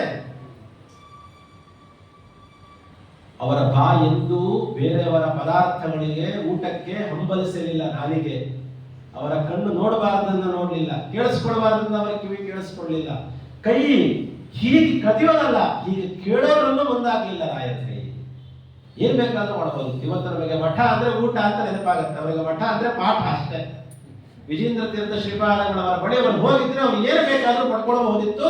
ತಂಜಾವೂರು, ಕುಂಭಕೋಣ, ಎಂತೆಂಥ ರಾಜರುಗಳಿಂದ ಅವ್ರು ಬೇಕಾದಷ್ಟು ಬಿರುದು, ಬೇಕಾದಷ್ಟು ಸಂಪತ್ತು ಪಡ್ಕೊಳ್ಬಹುದಿತ್ತು. ಅವ್ರು ಮಾಡಬಾರಲ್ಲ. ಯಾರು ಇಲ್ಲದ ಕಾಲಕ್ಕೆ ಅವರೊಬ್ಬರೇ ಕೂತಾಗ್ಲೂ ಕೂಡ ಅವ್ರು ಏನು ಬೇಕಾದ್ರೂ ಯೋಚನೆ ಮಾಡಿ ಮಂತ್ರಸಿದ್ಧಿಯಿಂದ ಪಡ್ಕೊಳ್ಬಹುದಿತ್ತಲ್ವಾ? ಯೋಚನೆ ಮಾಡ್ರಿ. ವೆಂಕಟನಾಥಾಚಾರ್ಯರು ಅಗ್ನಿ ಸೂಕ್ತ ಹೇಳಿ ಗಂಧಾತೆ ಇದ್ರೆ ಮೈ ಉರಿ ಬಂತು, ವರ್ಣ ಸೂಕ್ತ ಹೇಳಿದ್ರೆ ಮೈ ಶಾಂತ ಆಯ್ತು. ಇದರಿಂದ ಏನ್ ಗೊತ್ತಾಯ್ತು ಗೊತ್ತಾ? ಅವರಿಗೆ ಮಂತ್ರಸಿದ್ಧಿ ಇದೆ ಅಂತ ಗೊತ್ತಾಯ್ತಲ್ವಾ? ಅಗ್ನಿ ಸೂಕ್ತ ಹೇಳಿದ್ರೆ ಮೈ ಉರಿ ಬಂತು, ವರ್ಣ ಸೂಕ್ತ ಹೇಳಿದ್ರೆ ಮೈ ತಂಪಾಯ್ತು. ಯೋಚನೆ ಮಾಡ್ರಿ, ಅವರ ಬುದ್ಧಿ, ಅವರ ಇಂದ್ರಿಯ ಏನಾದ್ರೂ ಶ್ರೀ ಸೂಕ್ತ ಹೇಳಿದ್ರೆ ಎಷ್ಟು ಸಂಪತ್ತು ಬರ್ತಿತ್ತು ಮಹಾನುಭಾವನಿಗೆ? ಬೇಡ. ಸುಖ ಶೋಭಾಯಮಾನವಾದ ಒಳ್ಳೆಯ ಇಂದ್ರಿಯ ಉಳ್ಳವರು, ಎಂದೆಂದಿಗೂ ಭಗವಂತನ ವಿರುದ್ಧವಾಗಿ ಯೋಚಿಸದ, ಇಚ್ಛಿಸದ ಇಂದ್ರಿಯ ಉಳ್ಳವರಾದ ಕಾರಣ ರಾಯರನ್ನ ಸುಖ ಧೈರ್ಯಶಾಲಿ. ಭಗವಂತ ಇಟ್ಟಿರುವ ಈ ಪರಿಸ್ಥಿತಿಯನ್ನ ಧೈರ್ಯವಾಗಿ ನಾನು ಎದುರಿಸ್ತೀನಿ, ಭಗವಂತನ ಶಕ್ತಿ ಕೊಟ್ಟು ಎದುರಿಸ್ತಾನೆ ಅಂತ ಹೇಳಿ ದುಃಖದ ಕಾಲಕ್ಕೆ, ಅರ್ಥಾತ್ ಬಡತನದ ಕಾಲಕ್ಕೂ ಹೀಗೆ ಇದ್ದರು. ಅಷ್ಟೇ ಸಿರಿಯ ಸಂಪತ್ತು, ಲಬ್ಧ ಸಮಸ್ತ ಸಂಪತ್ತು ರಾಯರಿಗೆ ಬಂದಾಗ ಈ ಕ್ಷಣಕ್ಕೂ ಕೂಡ ಸಂಕಟ ಬಂದ್ರೆ ವೆಂಕಟರಮಣ, ಐಶ್ವರ್ಯ ಬಂದ್ರೆ ವೆಂಕಟರಮಣ, ಗೋವಿಂದ ನಮಗೆಲ್ಲ. ರಾಯರ ಇಷ್ಟು ಸಂಪತ್ತಿದ್ದಾಗಲೂ ಕೂಡ ಇವತ್ತಿಗೂ ಯೋಗ ನಿದ್ರೆಯನ್ನ ಬೇಗನೆ ಮಾಡಬಾರ ಯೋಗೀಶ ಒಂದೇ ಆದ ತೋರಿಕೆ. ಇವತ್ತಿಗೂ ಅಂತರ್ಮುಖಿಗಳಾಗಿದ್ದು ಭಗವಂತನ ಪಂಚರೂಪಗಳ ವಾಯುದೇವರ ರೂಪವನ್ನು ಸದಾ ಚಿಂತನೆ ಮಾಡ್ತಾ ಇದ್ದಾರೆ ಅಂತಂದ್ರೆ ಇಂಥವನ್ನೇ ಸುಖ ಧೈರ್ಯಶಾಲಿಗಳು. ಕಷ್ಟ ಬಂತು ಅಂತ ತಕ್ಷಣ ಮತ್ತೊಬ್ಬರು ನಮಗೆ ರೇಗೋದು, ಬಡಿಯೋದು, ಕೊಲ್ಲೋದು, ಅಥವಾ ನಮಗೆ ನಾವೇ ಏನೋ ಮಾಡ್ಕೊಳ್ಳೋದು. ಇವತ್ತಿನ ಪರಿಸ್ಥಿತಿಗಳು ಮನುಷ್ಯರ ಬಹಳ ಹೀನ ಸ್ಥಿತಿಗೆ ಹೊರಟೋಗಿದೆ. ಏನೋ ಒಂದು ಸಣ್ಣ ಫೇಲ್ ಆದ್ರೆ ಆತ್ಮಹತ್ಯೆ, ಮಾತು ಕೇಳಲಿಲ್ಲ ಆತ್ಮಹತ್ಯೆ, ಕೊಡಿಸ್ತಿಲ್ಲ ಆತ್ಮಹತ್ಯೆ, ಅಥವಾ ಏನೋ ಕೊಡ್ಲಿಲ್ಲ ಅವತ್ತೊಂದೆ, ಏನೋ ಮಾಡಲಿಲ್ಲ ಅದಕ್ಕೆ ಅವ್ರನ್ನ ಹೊಡೆದೆ. ಇಂಥ ಧೈರ್ಯಶಾಲಿಗಳು ನಾವು. ಹೊಡೆಯೋದನ್ನೇ ಧೈರ್ಯಶಾಲಿಗಳು ಅಂತ ನಾವು ಅನ್ಕೊಂಡಿದ್ದೀವಿ. ಶಾಸ್ತ್ರ ನಿರೂಪಣೆ ಮಾಡ್ತಾ ಇದೆ. ಬಂದ ಪರಿಸ್ಥಿತಿಯನ್ನ ವ್ಯವಸ್ಥಿತವಾಗಿ ಶಾಸ್ತ್ರೀಯವಾದ ಪ್ರಾಮಾಣಿಕತನದಲ್ಲಿ ಜೀವನ ನಡೆಸೋದೇ ನಿಜವಾದ ಧೈರ್ಯಶಾಲಿಗಳು. ಇಂಥ ಧೈರ್ಯಶಾಲಿಗಳು ನಮ್ಮ ಮಂತ್ರಾಲಯ ಪ್ರಭುಗಳು. ಅಂಥವರ ಅನುಯಾಯಿಗಳು ನಾವಾಗಿ ಬಂದಿದ್ದೀವಿ. ಅದು ಅಲ್ಲಿಗೆ ಮಾತ್ರ ಆದ್ರೆ ಸಾಲದು, ಆ ಗುಣಗಳನ್ನ ಅಳವಡಿಸಿಕೊಳ್ಬೇಕು. ಸುಖ ಧೈರ್ಯಶಾಲಿ ಸಮಸ್ತ ದುಷ್ಟಗ್ರಹ ನಿಗ್ರಹೇಶು ದುರತ್ಯಯೋಪಪ್ಲವ ಸಿಂಧು ಸೇತು. ಇಂಥ ರಾಯರು ಎಲ್ಲ ವಿಧವಾದಂಥ ಸಮಸ್ತ ದುಷ್ಟಗ್ರಹ ನಿಗ್ರಹ, ಅಂದ್ರೆ ಎಲ್ಲ ವಿಧವಾದಂತಹ ದುಷ್ಟ ಗ್ರಹಗಳು ಏನೇನಿದೆ ಅದೆಲ್ಲ ನಿಗ್ರಹ ಮಾಡುವ ವಿಚಾರದಲ್ಲಿ ಅವರು ಈಶ ರುದ್ರದೇವರಿದ್ದಾರೆ. ಅಂದ್ರೆ ಅಪಸರ್ಪಂತು ಯೇ ಭೂತ ಭೂಮಿ ಸಂಸ್ಥಿತಾ ಯೇ ಭೂತ ವಿಘ್ನಕರ್ತಾರ ತೇನಶ್ಯಂತು ಶಿವಾಜ್ಞೆಯ. ರುದ್ರದೇವರ ಆಜ್ಞೆ ಎಂದರೆ ಗ್ರಹಗಳು, ಭೂತಗ್ರಹಗಳು, ಪಿಶಾಚ, ಡಾಕಿನಿ, ಶಾಕಿನಿ ಎಲ್ಲ ಅಂತೀವಲ್ಲ, ಇವೆಲ್ಲ ಯಾರ ಕಂಟ್ರೋಲ್ ನಲ್ಲಿದೆ? ರುದ್ರದೇವರ ಕಂಟ್ರೋಲ್ ನಲ್ಲಿ. ಅವರೇ ಇದನ್ನು ನಿಗ್ರಹ ಮಾಡ್ತಾರೆ.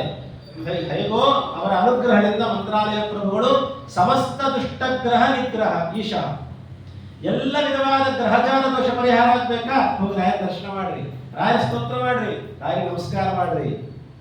ಆ ಗ್ರಹ ಹೀಗಿದೆ, ಈ ಗ್ರಹ ಹೀಗಿದೆ ಅಂತ ಹೇಳಿ ಏನು ಗ್ರಹಜಾಲದ ಬಗ್ಗೆ ಮೇಲೆ ಹಾಕಿ 24 ಗಂಟೆ ಅದ್ರ ಮೇಲೆ ಕೈ ಇಟ್ಕೊಂಡು ಕೂತಿರ್ತೀವಿ ನಾವು. ಏನ್ ನಮ್ ಗ್ರಹಚಾರ ಅಂತ ಹೇಳ್ತಿರ್ತೀವಿ ನಾವಲ್ವಾ? ಬರೀ ಗ್ರಹಚಾರ, ಗ್ರಹ ಅಂದ್ರೆ ಈ ನವಗ್ರಹಗಳು ಅಂತ ಅನ್ಕೊಳ್ಬೇಡ್ರಿ. ಗ್ರಹ ಅಂದ್ರೆ ಯಾರು ನಮ್ಮನ್ನ ಆವರಿಸಿಕೊಂಡು ನಮ್ಮ ಗೃಹಾತಿ ನಮ್ಮನ್ನ ಒಳ ಪ್ರವೇಶ ಮಾಡಿ ನಮ್ಮನ್ನ ಹಾಳು ಮಾಡಿಬಿಡ್ತಾವ. ದುಷ್ಟಗ್ರಹಗಳು ಬೇಕಾದಷ್ಟು ಇರುತ್ತೆ. ಇವತ್ತಿನ ಕಾಲಕ್ಕೆ ನಾವು ಎಂತೆಂಥ ಆಭಿಚಾರಿಕ ಕೃತ್ಯಗಳು, ದೃಷ್ಟಿದೋಷಗಳೆಲ್ಲ ನೋಡ್ತಾ ಇರ್ತೀವಿ ನಾವಲ್ವಾ? ದಿನಕ್ಕೊಮ್ಮೆ ರಾಯರ ದರ್ಶನ ಮಾಡಿ ಸಾಕು. ಸಮಸ್ತ ದುಷ್ಟಗ್ರಹ ನಿಗ್ರಹೇಶ ದುರತ್ಯಯೋಪಪ್ಲವ ಸಿಂಧು ಸೇತು. ಇಂಥ ಸಂಸಾರದ ಈ ಪಾಪಗಳು ಸಮುದ್ರದಂತಿದೆ ಅಂತ ನಮಗೆ. ದುರತ್ಯಯ ದಾಟ್ಲಿಕ್ಕೆ ಸಾಧ್ಯ ಇಲ್ಲ. ಉಪಪ್ಲವ ಸಿಂಧು ಅಂದ್ರೆ ಈ ಕಷ್ಟಗಳೆಂಬಂತಹ ಈ ಉಪಪ್ಲವಗಳು ಏನಿದೆ ಇದು ಸಮುದ್ರದಂತೆ ಇದೆ ಅಂತ, ದಾಟ್ಲಿಕ್ಕೆ ಸಾಧ್ಯ ಇಲ್ಲ. ಅಂಥ ಸಿಂಧು ಸಮುದ್ರಕ್ಕೆ ರಾಯರು ಸೇತುವೆ ಇದ್ದಾರೆ. ಎಷ್ಟೇ ದೊಡ್ಡ ಸಮುದ್ರ ಇರಲಿ, ಸೇತುವೆ ಇದ್ರೆ ಅನಾಯಾಸವಾಗಿ ದಾಟ್ತೀವಲ್ವ ನಾವು. ಎಂತೆಂಥ ನದಿ ಸಮುದ್ರಗಳಿಗೆಲ್ಲ ದೊಡ್ಡ ದೊಡ್ಡ ದೊಡ್ಡ ದೊಡ್ಡ ಸೇತುವೆ ನಿರ್ಮಾಣ ಆಗಿರುತ್ತೆ. ಆ ಸೇತುವೆ ಮೇಲೆ ಹೋಗಿದ್ವಿ ಅಂದ್ರೆ ನಾವು ಒಂದು ಹನಿ ನಮ್ಮ ಕಾಲು ಒಂದು ಚೂರು ಒದ್ದೆ ಆಗದ ರೀತಿಯಲ್ಲಿ ಆ ಸಮುದ್ರವನ್ನ ದಾಟ್ತೀವಿ ನಾವು ಅಲ್ವಾ? ಆ ನದಿಯನ್ನು ದಾಟ್ತೀವಿ ನಾವು. ಹಾಗೆ ಯಾರು ರಾಯರನ್ನು ನಂಬುತ್ತಾರೋ, ರಾಯರಿಗೆ ನಮಸ್ಕಾರ ಮಾಡ್ತಾರೋ ಅವರ ಸಂಸಾರ ಸಾಗರ ದಾಟ್ತು ಅಂತಲೇ ಅನ್ಕೊಳ್ಳಿ. ದಾಟಿಸೋದಕ್ಕೆ ಸೇತುವೆ ಇದ್ದಾಗ ನಮ್ಮ ಮಂತ್ರಾಲಯ ಪ್ರಭುಗಳು ಹೇಳ್ತಾರೆ. ಹೀಗೆ ಒಂದಾಯರಣ ಭವ್ಯ ಸ್ವರೂಪೋ ಭವ ದುಃಖ ತೋರ ಸಂಗಾಗ್ಯಚರ್ಯ ಸುಖ ಧೈರ್ಯಶಾಲಿ ಸಮಸ್ತ ದುಷ್ಟಗ್ರಹ ನಿಗ್ರಹೇಶೋ ದುರತ್ಯಯೋಪಪ್ಲವ ಸಿಂಧು ಸೇತು.